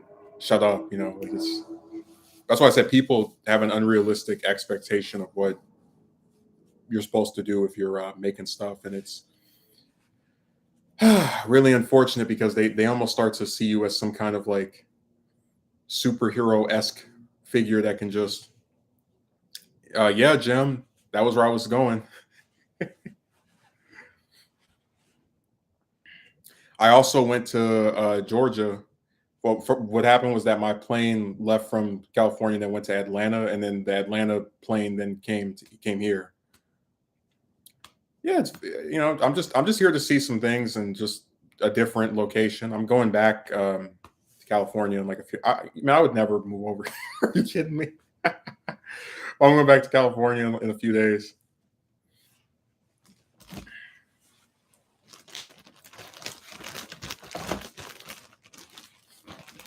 I came here to see some historical monuments and visit some various things I've seen on the computer and never actually been able to see before. So there was a lot of purpose behind this trip, and I've been enjoying it so far. And it's nice to not have to worry about. Yes, I've traveled across the U.S. in a thinly veiled effort to appeal to what I'm telling you, man. Between like, I got here Friday morning because the plane left at 1. I got here at like 8 or 9 o'clock their time. I swear to you, the only women I have spoken to is like the person that is in the front of the hotel I'm staying in, and the ones that worked at the place I went to today. That's it. I have made no effort whatsoever to reach out to any of them because they're just as unappealing to me as the ones in California. I already told you before, you can crisscross all of the US and you would get the same result from them. There's all those passport boys had me laughing. But yeah, I'm in Alabama and I was briefly in Georgia yesterday for my because my plane had this layover. But I went and drove to Georgia again, or to go there again rather, for a very specific purpose. Uh, and I was there for about maybe an hour. I went to the to the well, I was about to say what it was. I'm gonna say what it is anyway. But I went there for about an hour and got some gas, and then came back. I may go back there depending on how I feel on Tuesday. But I'll show you what I went there for. Oh, it's flipped upside down. But let me see. Is there? Maybe I can't flip it. These cameras, man. Yeah, it's a. They were getting on my nerves because I paid for it in advance. And they're like, "Well, we need to see the specific day that your plane is confirmation number." It's like, here, you already know what day I'm leaving. It was on the reservation. They were all bought together. Yeah, that was one place I'm definitely gonna go back to at some point.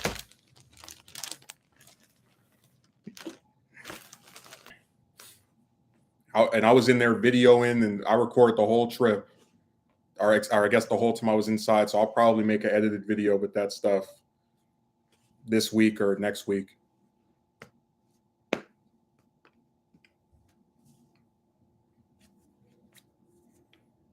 Yeah, the Carter Library was the centerpiece of my trip because that's one place I saw so many pictures of. I said, hey, we have to go visit. We have to go check this out.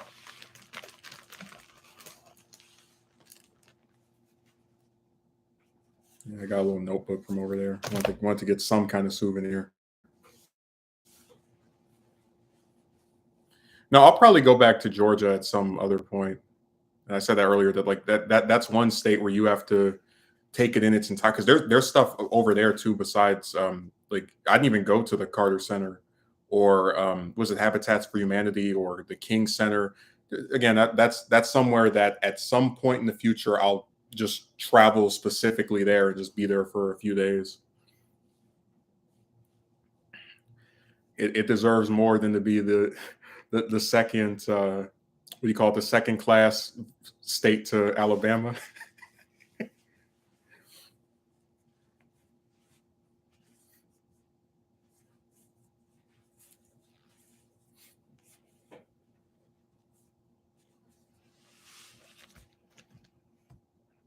Yeah, the Carter Library. It felt real nice to be there. I was all excited when I took a picture of the front of the building. I was like, I'm really here, just I got all giddy.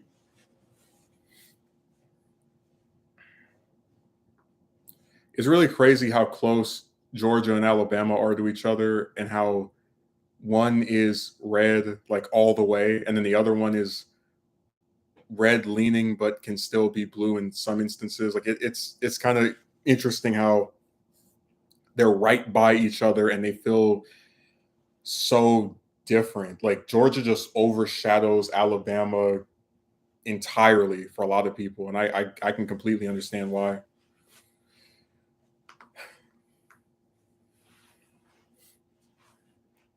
Even if I do think it's kind of sad.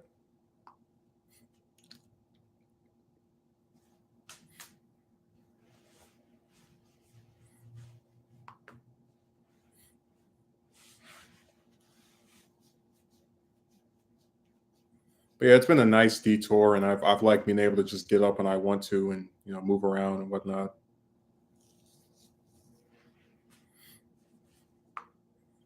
Fun little trip. Go on my adventure.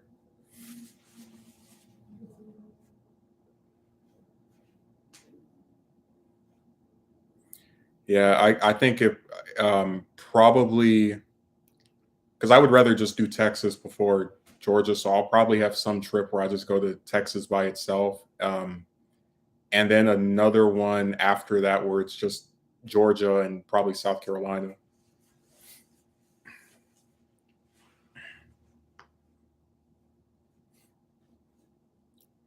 Have the two of them together.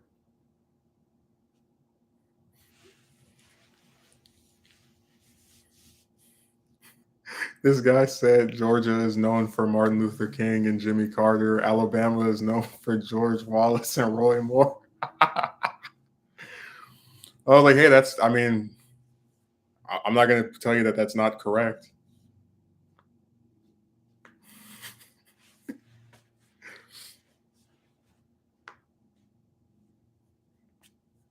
like, would I rather go to the state that birthed two Nobel Peace Prize winners, or the one with the literal poster child of segregation and the scariest Senate candidate ever? It's like, pick your pick which you like. I probably would go back there for the King Center, but I have to figure out like what's even there. Because I went to the Reagan Library when I was in 10th grade. My dad drove me up there. This is like almost 10 years ago. And I remember, um, like all the little writings that they had and souvenirs and, um, various artifacts, and just being so intrigued by it. So for me, like remembering that was enough to me be like, oh man, I'm next to George. I got to go over to the Carter Library. Well, you know what I'm saying, Jim? That like one state everybody talks about and goes to and mentions, and the other one is kind of like in the shadow of it.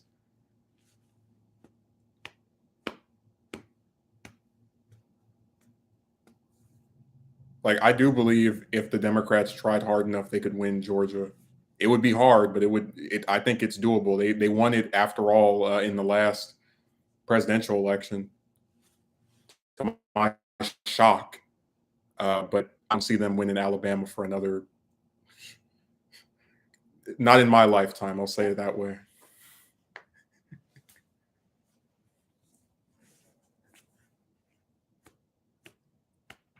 Well, you know what I mean. That Georgia just has a lot more of like a celebrity stat. Oh, Jim, definitely Democrats in the South are jokes. Remember the 2014 Alabama Senate race where they didn't even run anybody against Sessions, so he just won 90 some % of the votes. And let's not forget, in Arkansas, they had a Democrat not only as governor twice, but also as president of the United States. And even with him being this like very recently serving president, the whole state has gone red.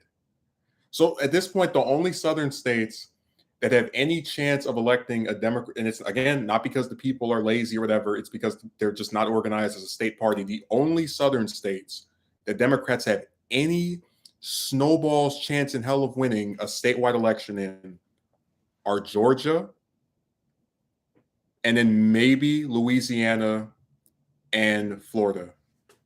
And that's it.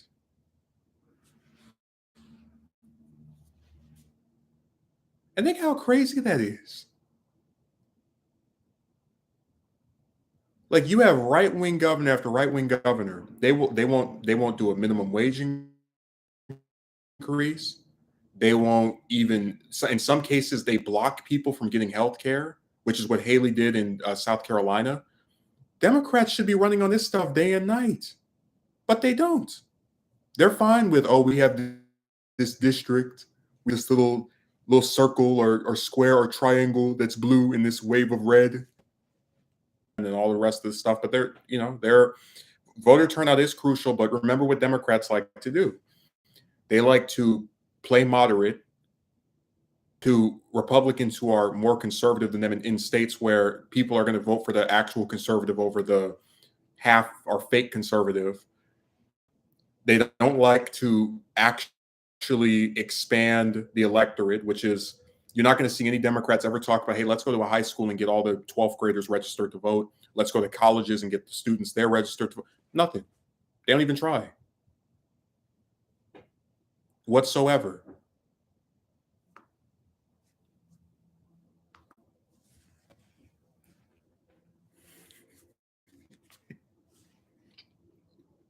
I mean, Jim, you don't have to tell me. I have a great uncle that lives there, and he was not he was not her fan.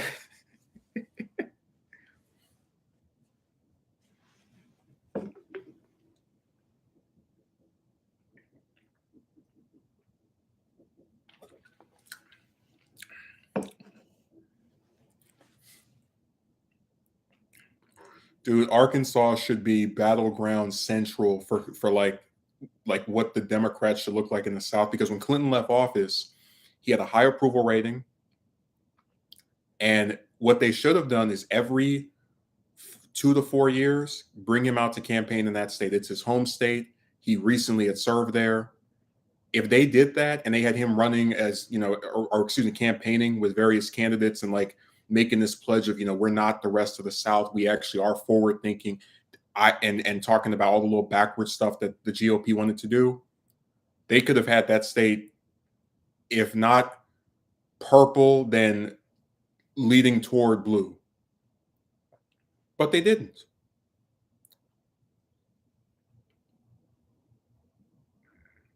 And even with Georgia, like they reelected the guy who stole his first election from Abrams. Look at me, I'm Secretary of State. One person told me that the 2018 Georgia gubernatorial race was the most corrupt election since the 2000 presidential election in Florida. like you just, it's crazy to think that the Secretary of State ran for governor and then was able to become that by like screwing with the votes. Like that was awful, man. That guy was a real weasel.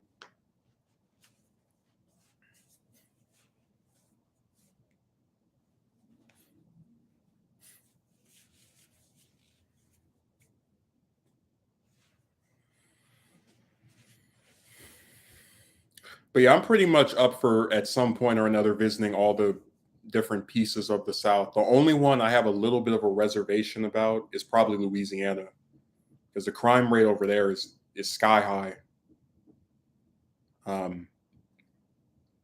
And all those drug related deaths. It's a place that needs a lot of intervention from other forces, and I'm kind of, I don't think I'd want to stay over. Maybe I could drive there from somewhere else, but I don't even think I'd want to be at a hotel there.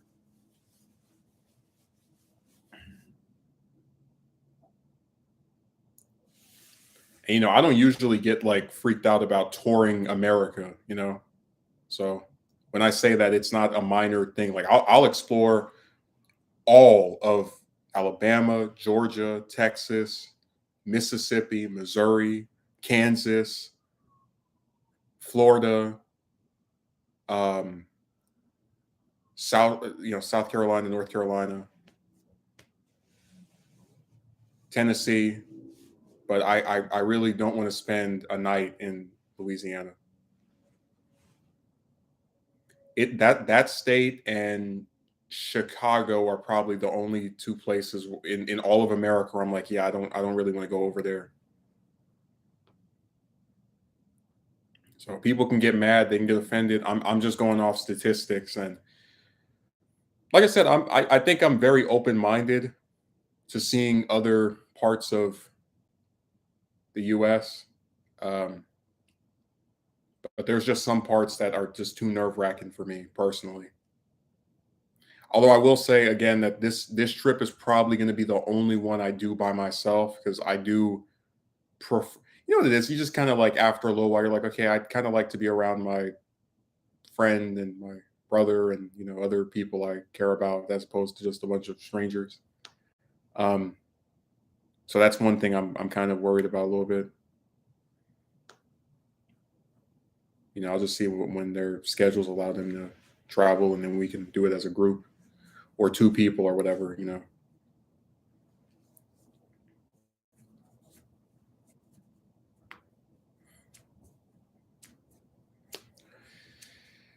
Oh man.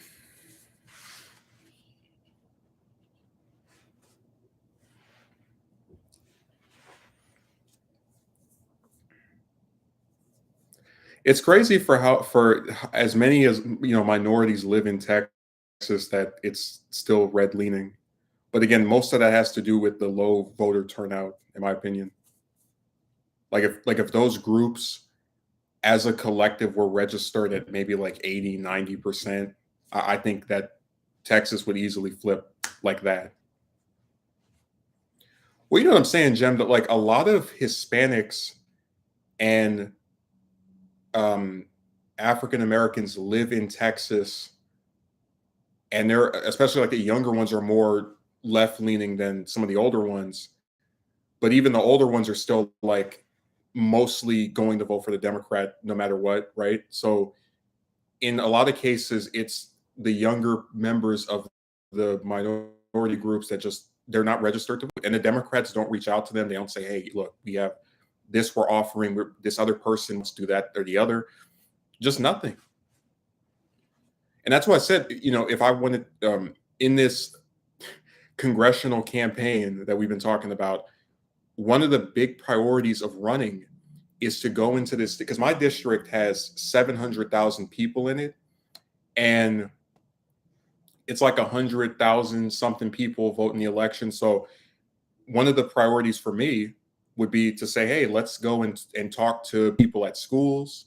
Let's talk to people at these different coffee shops. Let's actually get the electorate to care and be registered to vote. Let's register them on the spot. Let's show them the steps on how to do this. Let's engage with them.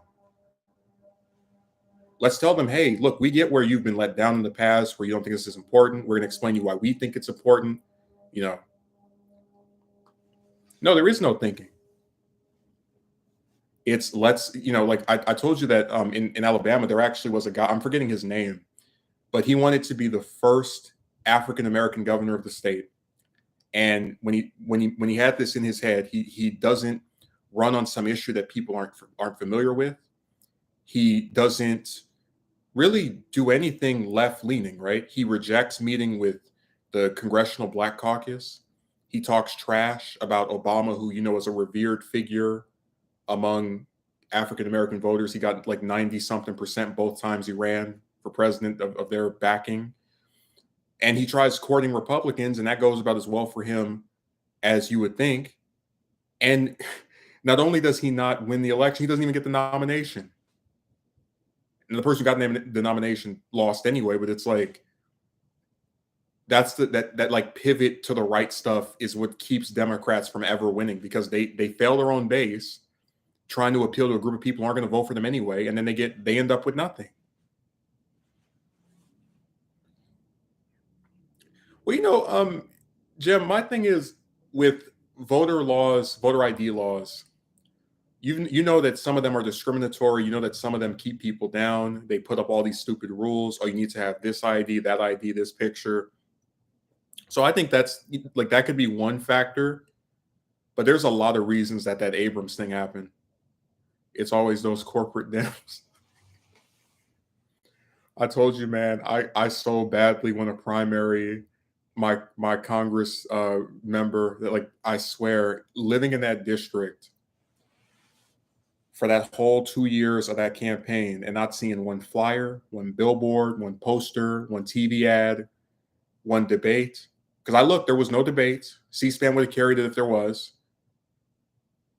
And I said to myself, this person won a House seat not because they excited people or they had this like really transformative vision.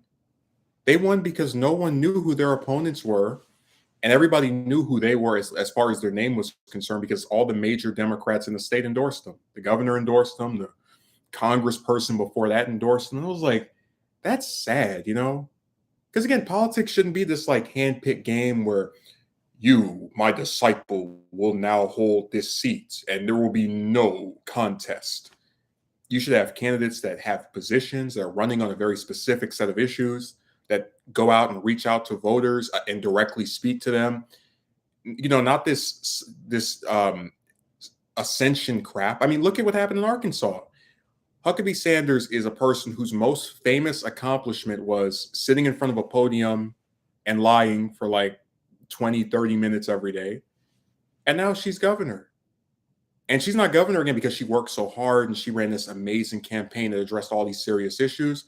She's governor because her daddy was governor before her, and she has the name recognition from that very high profile job with Trump. That's it. Those are the only two things that made her any different from you or I.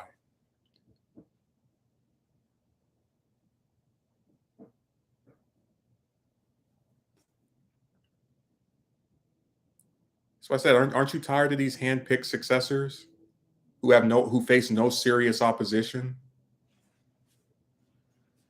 You know, one of the reasons that the Democrats were so mad at Sanders in 2016 is because they believed that year was Hillary's turn. That everyone who wants to run just got to wait 4 years. This is her election. She's been picked and hand selected by the donors, by all the little corporate stooges that sit up in Congress. And if you have a problem with that, tough crap. I still hope inviting all neighbors to the secret ballot increases odds of decency and representation. Registering college student tactic I should try. Yeah, right. The more people that vote, the worse off it is for these corporate stooges of either party because they know their positions are unpopular. They know that most of the time when they win, it's based off of purposeful ignorance, right? Or just really no one knowing who the other person is. So yeah, they're one of their biggest kryptonites is people being registered to vote, especially younger people. If younger people vote at the same levels as older people, this whole damn map would look very different. People are disconnected. They are. Stock walk.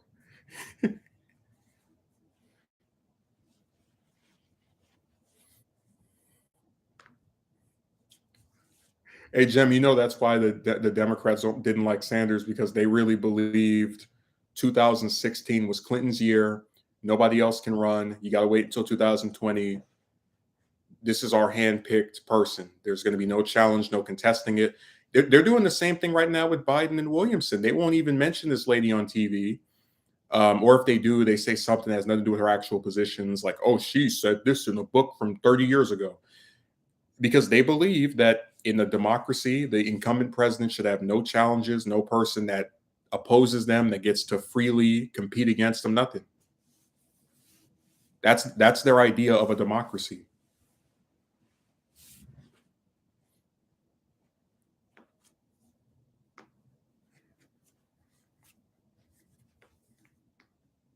Like I said, I think in a serious electoral process, you should have elections where anytime somebody wants to challenge someone, they get to.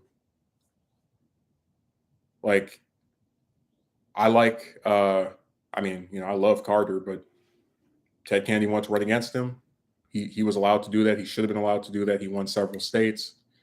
I like the older Bush. I don't like his son whatsoever, but you know, Pat Buchanan ran against him. He didn't win any states, but he still, you know, got a bunch of votes. So really, this idea that if you're the incumbent, no one can challenge you, or if you're favored, no one can. I just think it's all anti-democratic. It's like you're not even having elections anymore. You're having mock elections. Like, oh yeah, this other person is running against somebody else with way higher name recognition, a bunch more money, and we're purposefully not saying anything about the opponent. But yeah, it's a fair and free election. Yeah, yeah.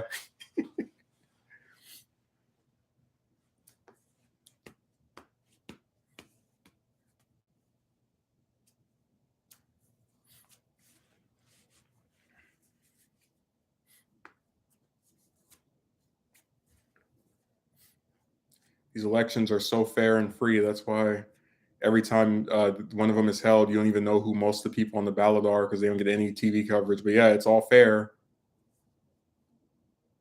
There's nothing uneven about it whatsoever.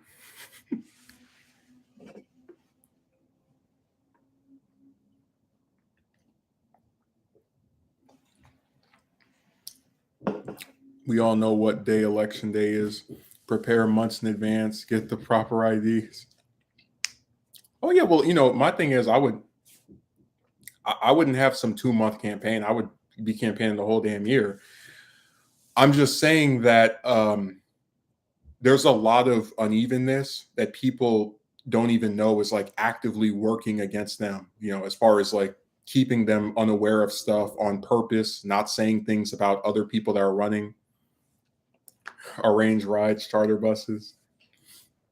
I'll tell you that one of the other problems with election day is that it's on a Tuesday. So if you have to work, that means that you have to like get off or go there before your hours to clock in, and that's really disgusting to me.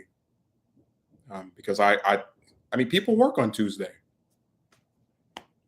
Like that's another way to discourage young people from voting because guess what? Retirees and senior citizens, a lot of them don't have jobs anymore, so they can go up there anytime during the day. But a younger person, what are they supposed to do?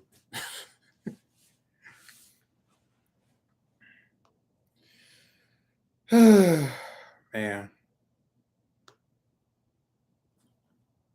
she's not even good looking.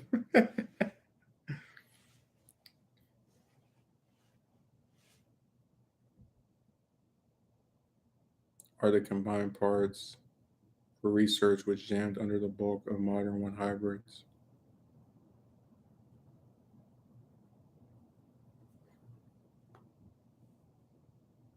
An ancient combine.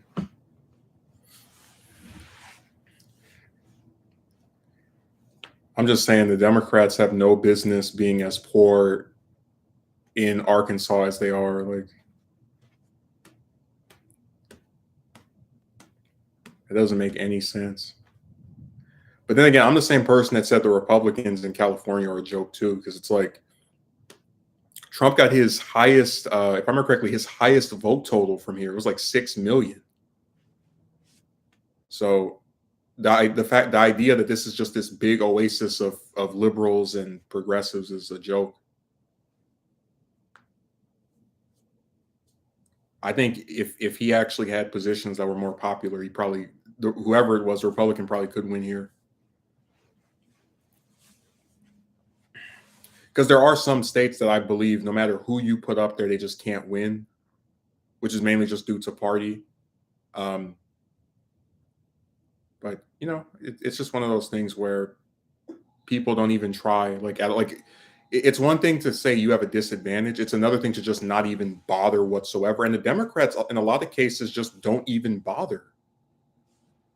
Which is why a party with positions that are unpopular, like being against access to reproductive rights, a party like that somehow has a majority of the governorships, and they don't have a majority of the governorships because they're these terrific, great, awe-inspiring people that everyone looks up to and wants to support. No, because the Democrats in a lot of cases are not even trying. They don't even bother. They put up somebody to run against them. That person maybe holds like 2 rallies, but they're not doing anything different. Reagan eliminated FCC equal time rule for political coverage. I really like how politics was done in the Roman Republic. Either you listen to the people or you're villainy in flames. Well, I mean, ironically enough, the electoral, when they did the January 6th thing, that was the lawmakers listening to the people because Biden got more votes than Trump. And a bunch of the supporters of the person who lost being butthurt and trying to override the will of the people. So even when Congress did what people wanted them to do, they still were like threatened with being in flames anyway. Like it's really crazy to think about it.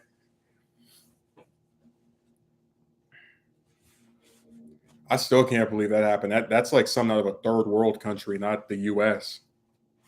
Like wow, I still remember, like I'll never forget just sitting there watching that on TV. Just with my hand like right here, like really, this is a state of democracy. I learned equal time in high school and forgot to worry about it for years. Well, I'm glad you remembered it. Um, if I remember correctly, I think it was Clinton's Telecommunications Act that was the one that got rid of the like deregulated the which industry was it? The television industry, where like that's where a lot of these corporations started. They call them media conglomerates. They go and they purchase a bunch of networks and they pick and choose what stuff is on there. Because, like I said, I've seen people get in trouble for playing clips from presidential debates, and that's extremely dangerous given that that's a debate between the people who want to be the most powerful person in the world. That should be public access. You should be able to play that whole damn thing and get no copyright strikes. I know if I play a C-SPAN clip, I don't have to worry about them going after me. That should be the same way for debates too. You asked me what my favorite network is. It's C-SPAN. They play the whole thing. If you missed it the first time, you go watch it on their website. They have videos from 10, 20, 30 years ago. I love that damn thing. They want to control the narrative. Oh, absolutely. And again, it's like I look at Williamson's coverage, and almost every single time I see her get mentioned on TV, they're talking about stuff that has nothing to do with issues. Like they're not talking about her support for single payer. They're not talking about her support for tuition-free college. They're not talking about her being anti-war. What are they talking about? They say they want a newer, fresher face against Biden, but the person they picked is 70. And I'm like, you guys are the dumbest bastards in the world. A lot of people that want Biden to be gone do not care about age. Otherwise, Sanders wouldn't have been the runner-up in the primary. A lot of those people want a more progressive person, which is what Williamson is. The other thing, in this book, she said something about crystals. Like, again, nothing to do with actual position. There's been a new article that details her toxic behavior toward her staffers. Again, nothing to do with issues. So yeah, they love controlling the narrative. And a lot of times they don't even have to say what you're for or against, and they control it. That's one of the reasons why, for as much worshiping as people do of King, you almost never see any major politician talk about his opposition to Vietnam. And the reason for that is because they know if they take an individual who's arguably one of the most popular Americans just of all time and associate him with a position that is against the defense industry, it's them basically confirming that the right position is being against American imperialism, which is counterintuitive to the people that pay them. So that's why, for as much worshiping as you see of him, you will almost never hear a single word about but beyond Vietnam or anything having to do with him being anti-war. You'll never see it from any politician, except for maybe like Sanders, but that's about it. Hell, you really don't even see anything discussed about him outside of I Have a Dream and the assassination, which is really sad because the Poor People's Campaign is an issue that still is some that should address the current topics of today. Because income inequality has gotten even worse since he passed, but it also goes ignored.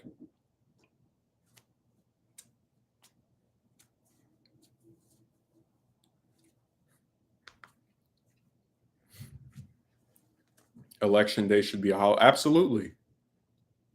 Either make election day a holiday or make it over the weekend. Change it to Saturday or Sunday.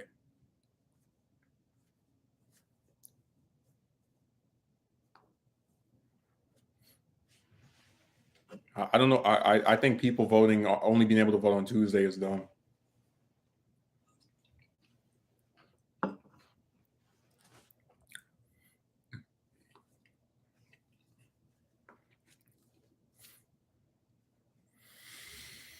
Oh, the U.S., man, it has so many problems. So many things don't make any sense.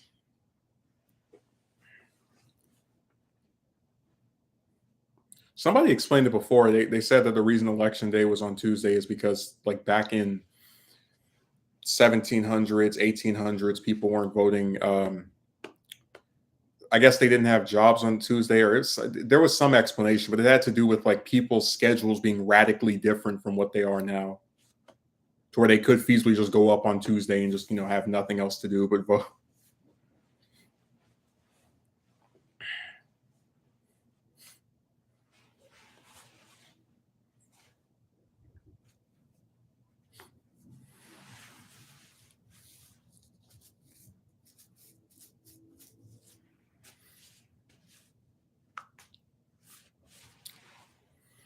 They got a hold of Nancy's laptop.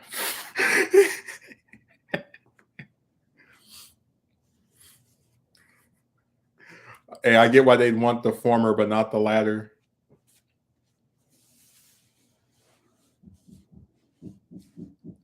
There's a term for people in their 80s. I forget what it's called. It's like octogenarian or something. I don't know much MOK, but I know he gets cherry picked and twisted. Well, Roberta, I'd always recommend Taylor Branch's Martin Luther King trilogy. Um, it's a really well done series that details most major events of his life, and I would also say that the purpose behind me mentioning him being anti-Vietnam is just to say that the anti-war movement gets either completely ignored or maligned by commentators on TV. And they know that if they start talking trash about King, a lot of them will get, without lack of a better term, canceled. So again, they cherry pick, they choose what stuff to acknowledge and what stuff to ignore. I don't know if Jem is a fan of Jesse Jackson, but one of the reasons that he was a really valuable presidential candidate back in the 80s was that he was addressing income inequality and really talking about stuff that you just didn't see from, Mondale and Gary Hart and any of the rest of the people from that era.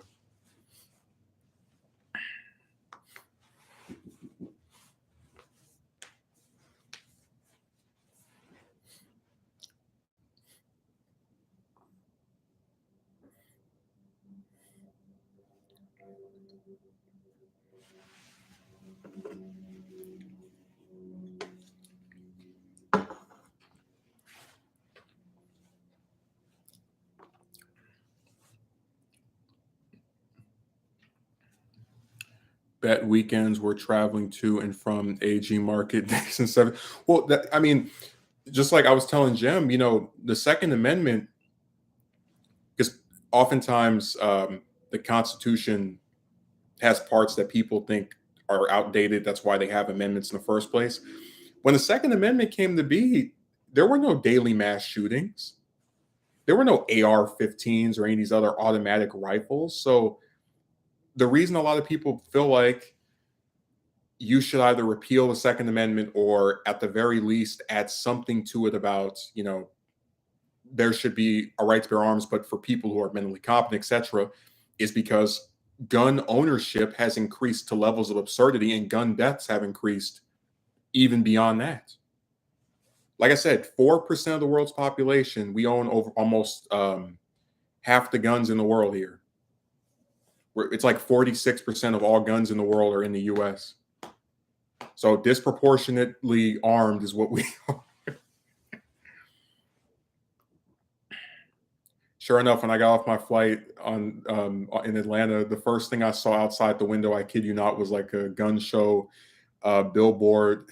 I was like, oh man.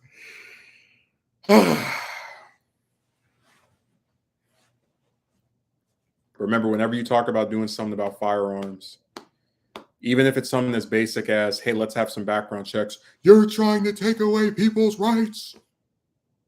And then their solution is thoughts and prayers, and they'll talk about doing something for like a week or 2 weeks, and then that's it.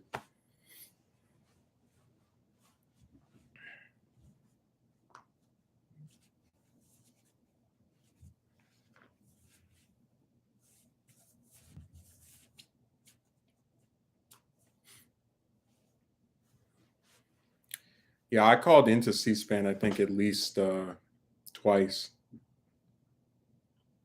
If it wasn't twice, it was one time definitely, and I was on there and I was talking about how crazy it is that Republicans are against the ACA, or I guess Obamacare, but then the ACA is literally what the Heritage Foundation, a right-wing think tank, proposed.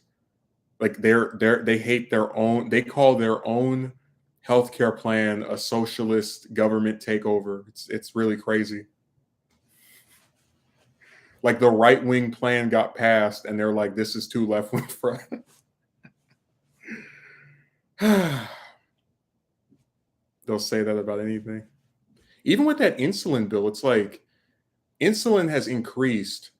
Like if you go to a country like Canada, UK, you can get insulin for like 20 some dollars. In the US, sometimes it's over 100. And it's like this drug needs to have its price lowered. So multiple Republicans, it was like 7 of them, voted and even in a few cases sponsored a bill to lower the cost. It was like $35, which is way cheaper than, what it was before, even though I prefer Sanders' proposal because he wanted to make it $20. And even with 57 vote, majority of the Republicans wanted it. Excuse me, majority of the Senate wanted it. They couldn't get it passed because the stupid filibuster need 60 votes. And I said the Democrats, they should be running on this day and night. Hey, we want to reduce the cost of insulin. And we have some Republicans that want to do the same thing. And these are people who care about this issue. And the majority of their party is against this. They want to make it to where this thing costs twice as much as other countries. But they don't say anything. If they were smart, they'd get a little delegation of senators, maybe like 10 of them, and send them to all the different states one by one of each of these damn Republicans that voted down in decreasing the price of insulin. Send them to each state and go around telling people, hey, we wanted you guys to have lower drug cost. Your own senator was like, nope, this is not some crazy radical left-wing thing. We had multiple Republicans who backed it, including, Jem knows my favorite, Collins and Murkowski. They voted to lower it. So it's just sad that like there's plenty of stuff you can get them over, and the opposition party just they don't do anything.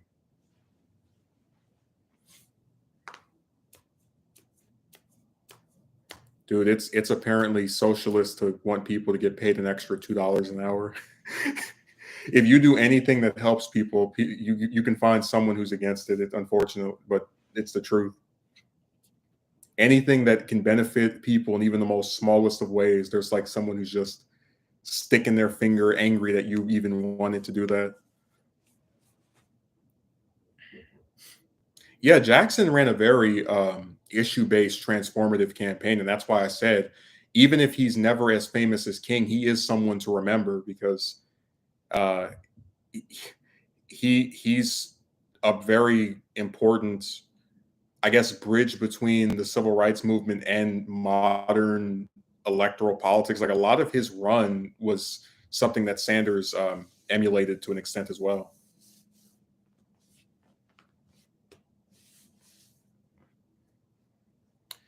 Yeah, and a lot of these right wingers have convinced regular people that they're the party of working class citizens, when in fact they're. I mean, neither party is really that at all. But it's really scary because you look at this stuff and people really believe all the Democrats and their supporters are these college educated, latte sipping pricks that live on the East or West Coast, and all the Republicans are these hardworking supporters of regular men but they're not. When's the last time they proposed a wage increase?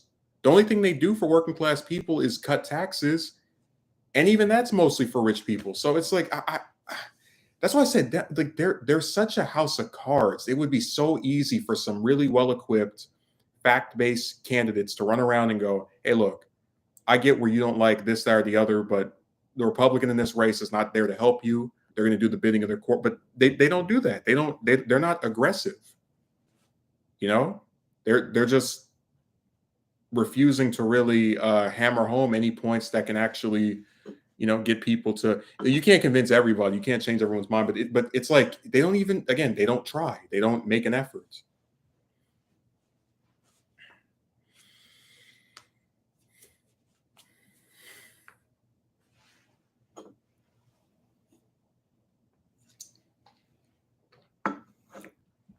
Like I said, man, if they actually tried, almost half the states in the South would be purple. Like, and I'm just going to say this: I think every state should be purple. I don't like only one party ruling everything. Because, like I said, there are a lot of corrupt Democrats in California. I'm not on anyone's team. I'm on the team of single payer and free college and raising regular workers' wages, and that varies candidate to candidate.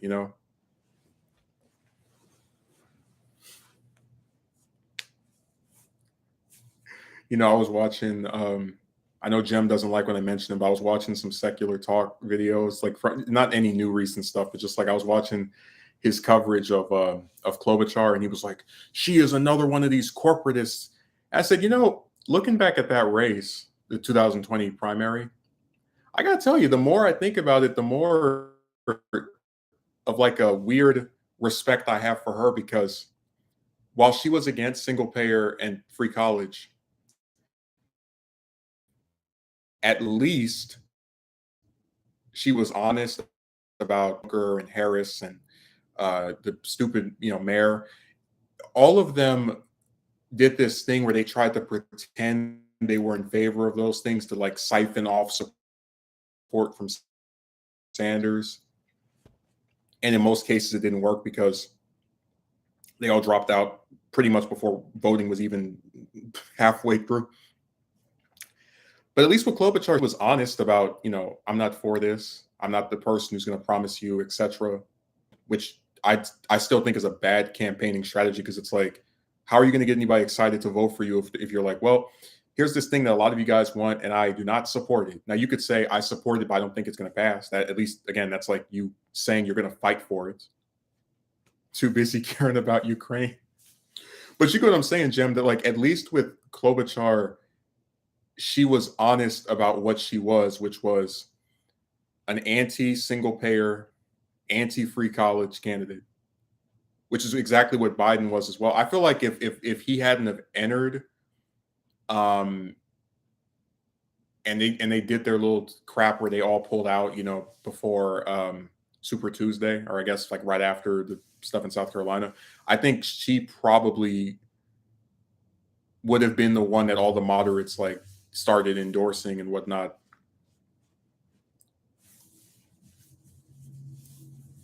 I don't know. She just isn't like the more I think about her, she just becomes more interesting because it's like I can't necessarily say she's anti-worker. She's seemingly always been for wage increases, and um, it's hard to think of like a labor-based thing that she was bad on. So it really is where she's no worse than any of the other Democrats, but and I guess in some cases slightly better. I don't know. It's just one of those things where, like in hindsight, again, begrudging respect for the honesty, which is rare in this profession.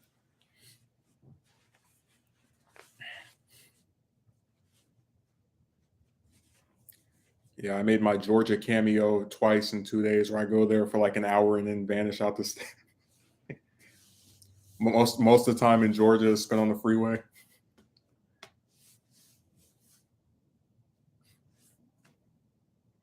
I can't believe it's really 6 o'clock over here. Wow.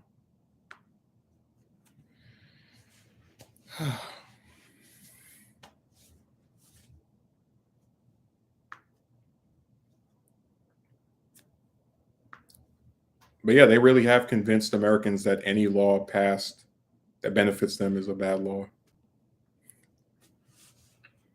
Like every single time one of them mentions single payer, they don't say, "Hey, this is a government program where everybody that pays into it is benefited from it."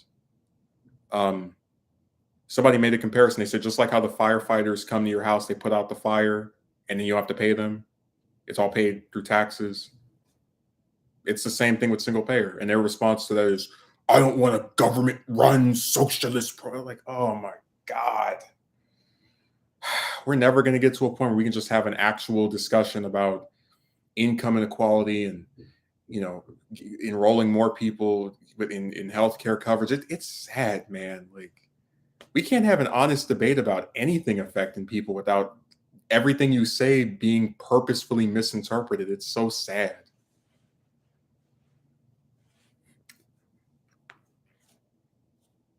Dude, I don't even make that much videos about Ukraine. Like it's just like whatever to me at this point. There's a lot of stuff happening in America that I'm more focused on.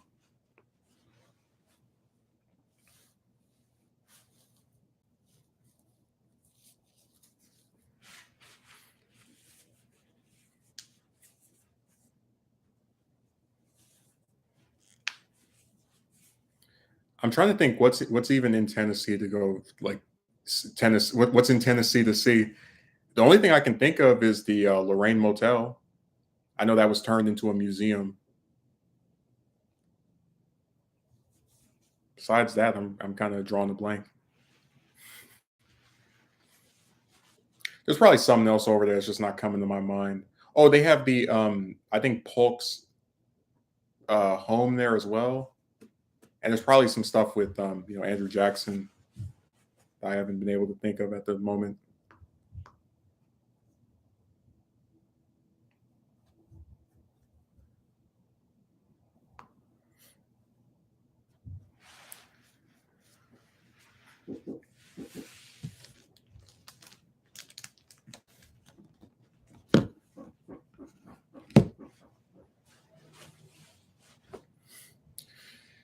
Oh man,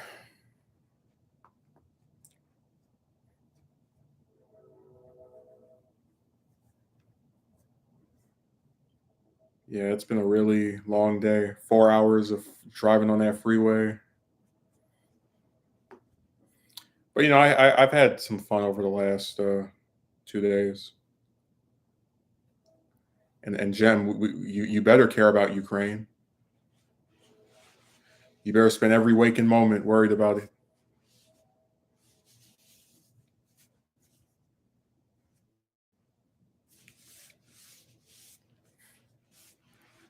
You want to talk about honesty? Graham is another warmonger, but I have like begrudging respect for him as well because you know that whatever country we have some conflict with, if you want to have peace with them, you can count on him to be against it, no matter where it is, no matter who's president, no matter who's from his party supports it. He will always be against having peace. He will always be for invading somewhere.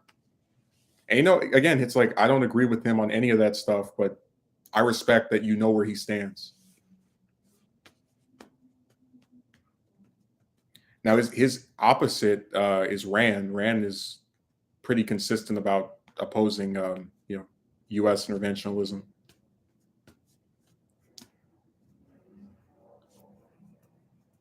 I already said before, Rand probably out of any of the 2016 Republicans was probably the one that was the most. Um, he's the one that if they got elected, I'd feel just an ounce of being excited about because he doesn't have the same atrocious views on international issues, and he's anti the war on drugs, and I do appreciate that. And a lot of the like right wing stuff he would try to do could probably get voted down by the Democrats. Um, and again, he's honest about what his positions are, and I respect that. Even the ones you don't agree with, I respect that he tells the truth about being for or against something. Um, Ornamental Metals Museum. It's if it's still right off the Mississippi River Bridge from Mo into Memphis. Well, thank you for answering because I really was in Tennessee, so I'll look into that tonight. But like I said, I'm gonna make a whole like list of states and put them in order of which I want to go to first, and then I'll just try that. Like if I can't visit all of them, I'm gonna definitely visit at least 10, or 5. You think I'm kidding? I would rather go to at least 30 or 40 American states before I had any interest in going to Canada or the UK or any of these other regions. And again, I'm not speaking disparagingly of them, but that's how I felt when I was in LA 2 weeks ago. Well, with California, the state itself, there's a lot of stuff that I still have not seen that's there. Like I've always wanted to go to the Nixon Library, but it's just such a far drive. That I just never said, okay, this Saturday I'm going up there, this Sunday I'm going up there. But like I said, eventually I'm going to go over there because I've only been an active, driver for the last few months. So you just have to work up the mojo to, make yourself go out there.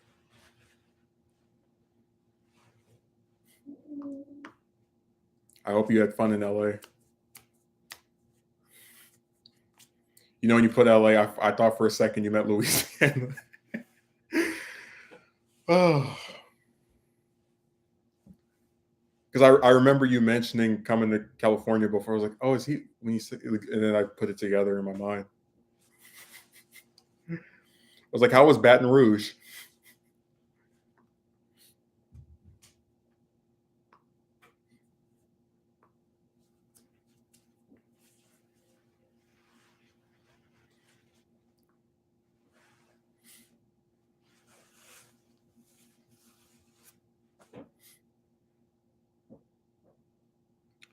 Yeah, it's been a really, really tiring day.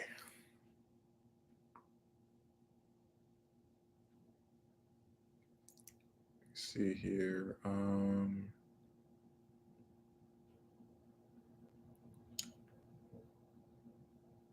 Okay. What else do I want to say here? I'm trying to think of something.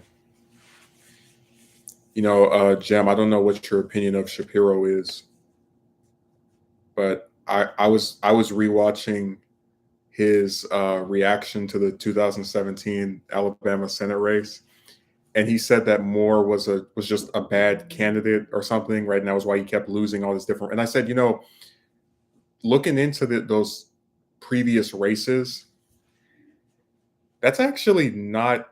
So you know, like sometimes I admit if someone doesn't do a good job, and I try to be fair. I looked at his like electoral history, and you can actually make a case that he was to some extent, I don't want to say a victim of bad timing, but like, okay, so the first time he ran for governor, it was against the incumbent governor. And we know that when you run against incumbents, it's harder than if you run against someone that people don't know. So that was already like the first thing in my mind of like, yeah, that's kind of fixed against him. Then in 2010, he ran against you know, for like that, for like the open governor position or open gubernatorial Republican primary, and he came in fourth place, but he didn't. It's not like, you know, he's at 2%, the other people are like at 30 and 10 or whatever. All of them were within 10 points of each other. Like one person at 27, he had 19. So it's one of those things where they all kind of split the vote amongst each other. Like it wasn't. It's like you're not close to winning, but you're not really that far off from succeeding either. It's, you know, so that's another instance. But just looking at those races and what Shapiro said, it's like I don't know. It just seems as if anytime somebody runs a race and they don't win, they're called a bad candidate, and then anytime they win, they're considered good. Like there's no if or in betweens.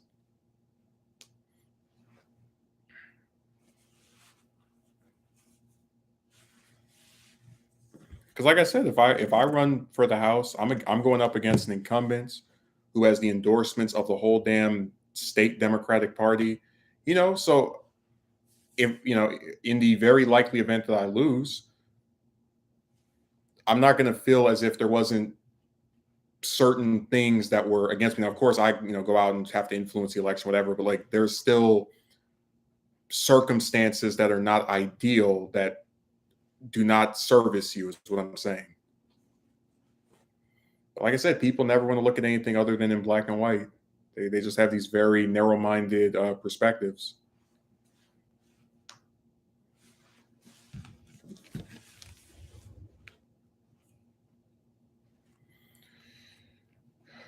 I'm trying to think. Would I ever go to New Jersey?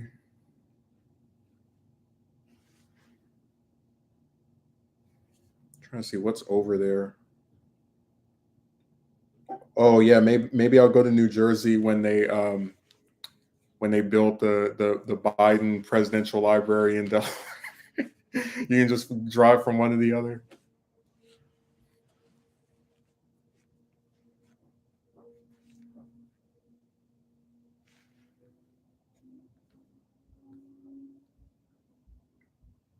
Oh damn, Pennsylvania's right in between, and New York.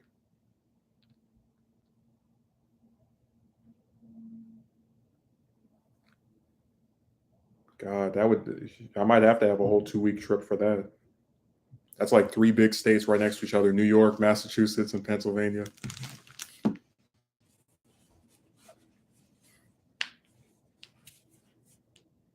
The problem is anytime you split your focus like that, you're always less inclined to give each one the attention it deserves, or that that like to fully be in it and look around and drive around and see all the people and you know monuments and sites and whatnot.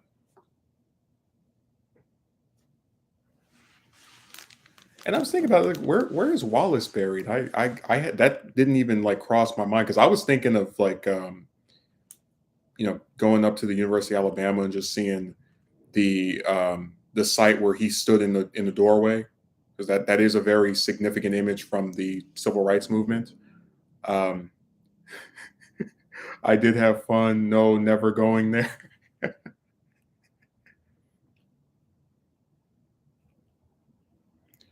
No,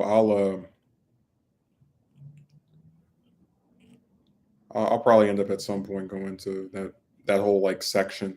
I'm just saying it's one of those things where I preferred for it to just be one or two that I tried to go to because I'd like being there for a little bit to actually take in the experience, not just, hey, I'm here for 2 days.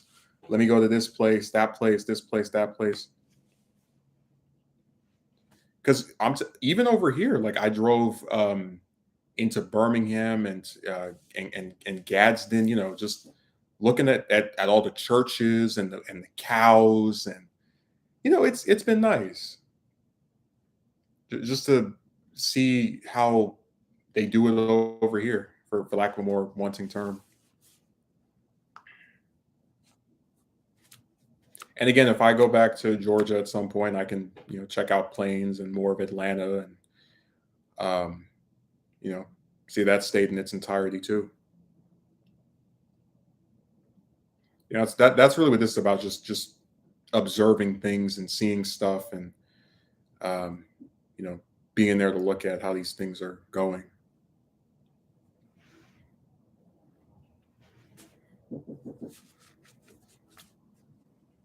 Like I said, only state I don't want to visit, and even that still could be subject to change as things currently stand, is Louisiana. That's the only one.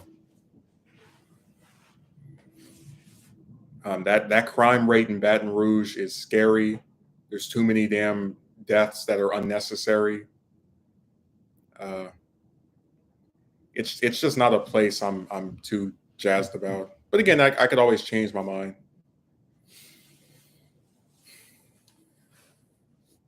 'Cause like I said, if you told me at the beginning of last month, hey, you're going to go to Alabama for 5 days, I'd be like, yeah, all right. But it ended up happening because I said I'd rather go here now before I get hired somewhere and they want me to show up every damn day and tell them about a vacation 8 months in advance.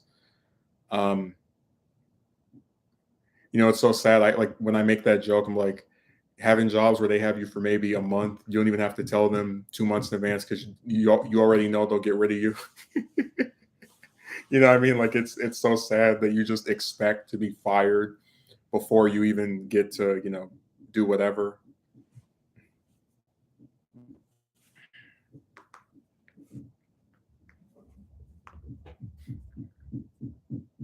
Somebody is knocking on something.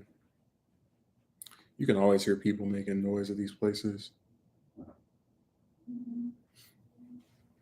All their sound effects,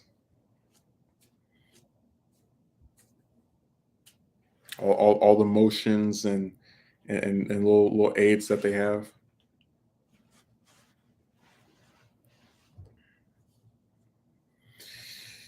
Oh,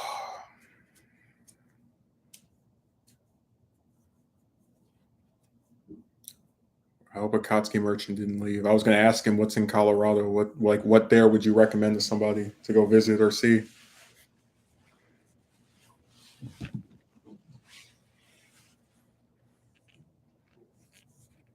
I think it's funny. I left this morning so I could do the stream, and then like by the time I got back, because I was thinking, oh, I'm leaving at 9, so that'll give me plenty of time to do. She's like, wow, it's already like 1 o'clock and I haven't even started. Man, I already know somebody. It's one of the main characters isn't going to appear, and sure enough, we got no Megumi this stream. Oh no, Jim, I know you're in New Jersey, because I saw your Chris Christie collection. I would definitely go there just to bask in his presence and to walk on the same pavement that he has. I tell you, one of my favorite political scandals from the last like 15 years, besides Bridgegate, which already, also involved him, was like that thing where they were trying to, where people were getting mad at him for like being on the beach during the lockdown. Before summer heat is good too. I'm at my residential southern limit in KC metro area.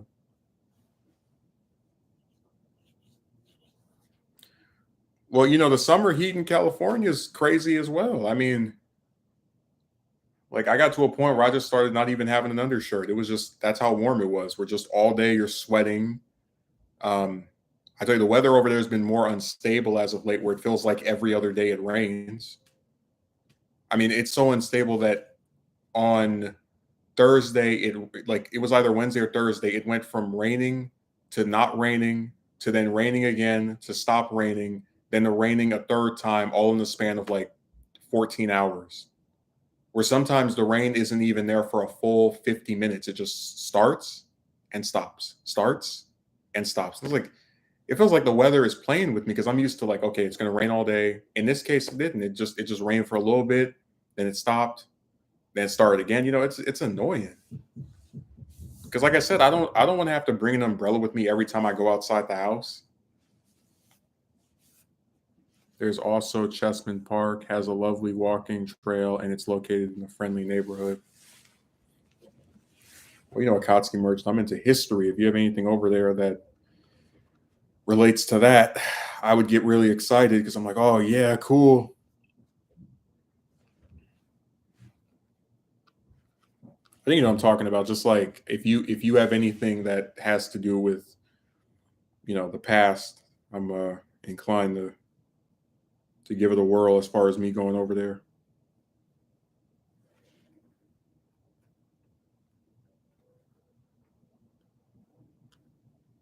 Oh, it's in Montgomery.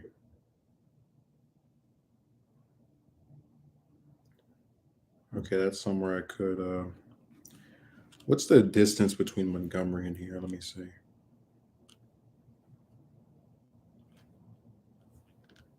Oh, that's something I could do tomorrow. Okay.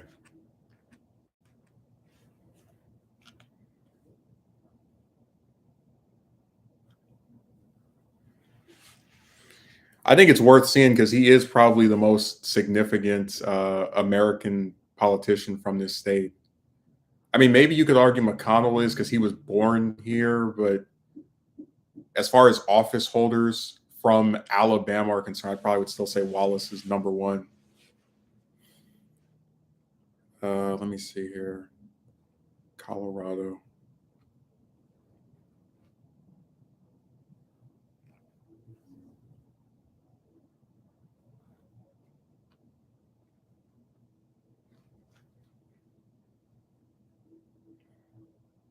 21st most populous state. 5 million people. They've had a 14% increase since 2010 of the number of people there.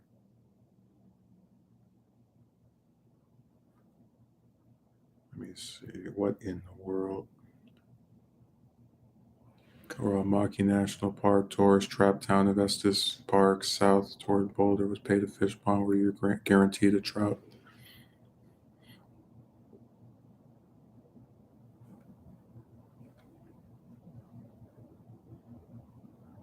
Let's see here.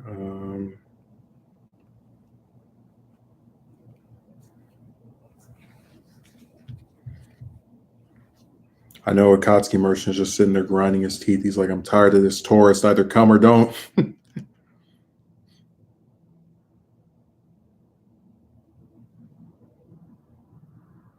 No, I'm all for just seeing areas and checking out the things around them. But I'd rather fly or drive to Colorado. I'm trying to weigh which one's cheaper because it's 3 states down from mine. Um,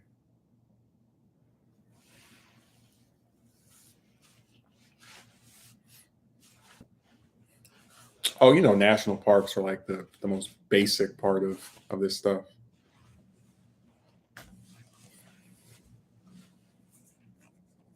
Besides, I already know that Jem is soon going to be in he's going to be relocating to Florida with all the other retirees. Remember what the governor says? We're having we're having net migration.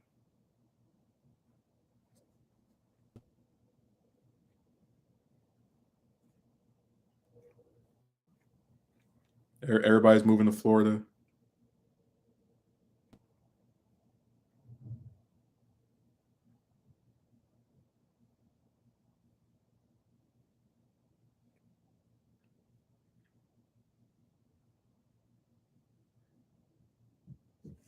Maybe I'll go to Colorado next to Arizona. Remember, it's always 2-2.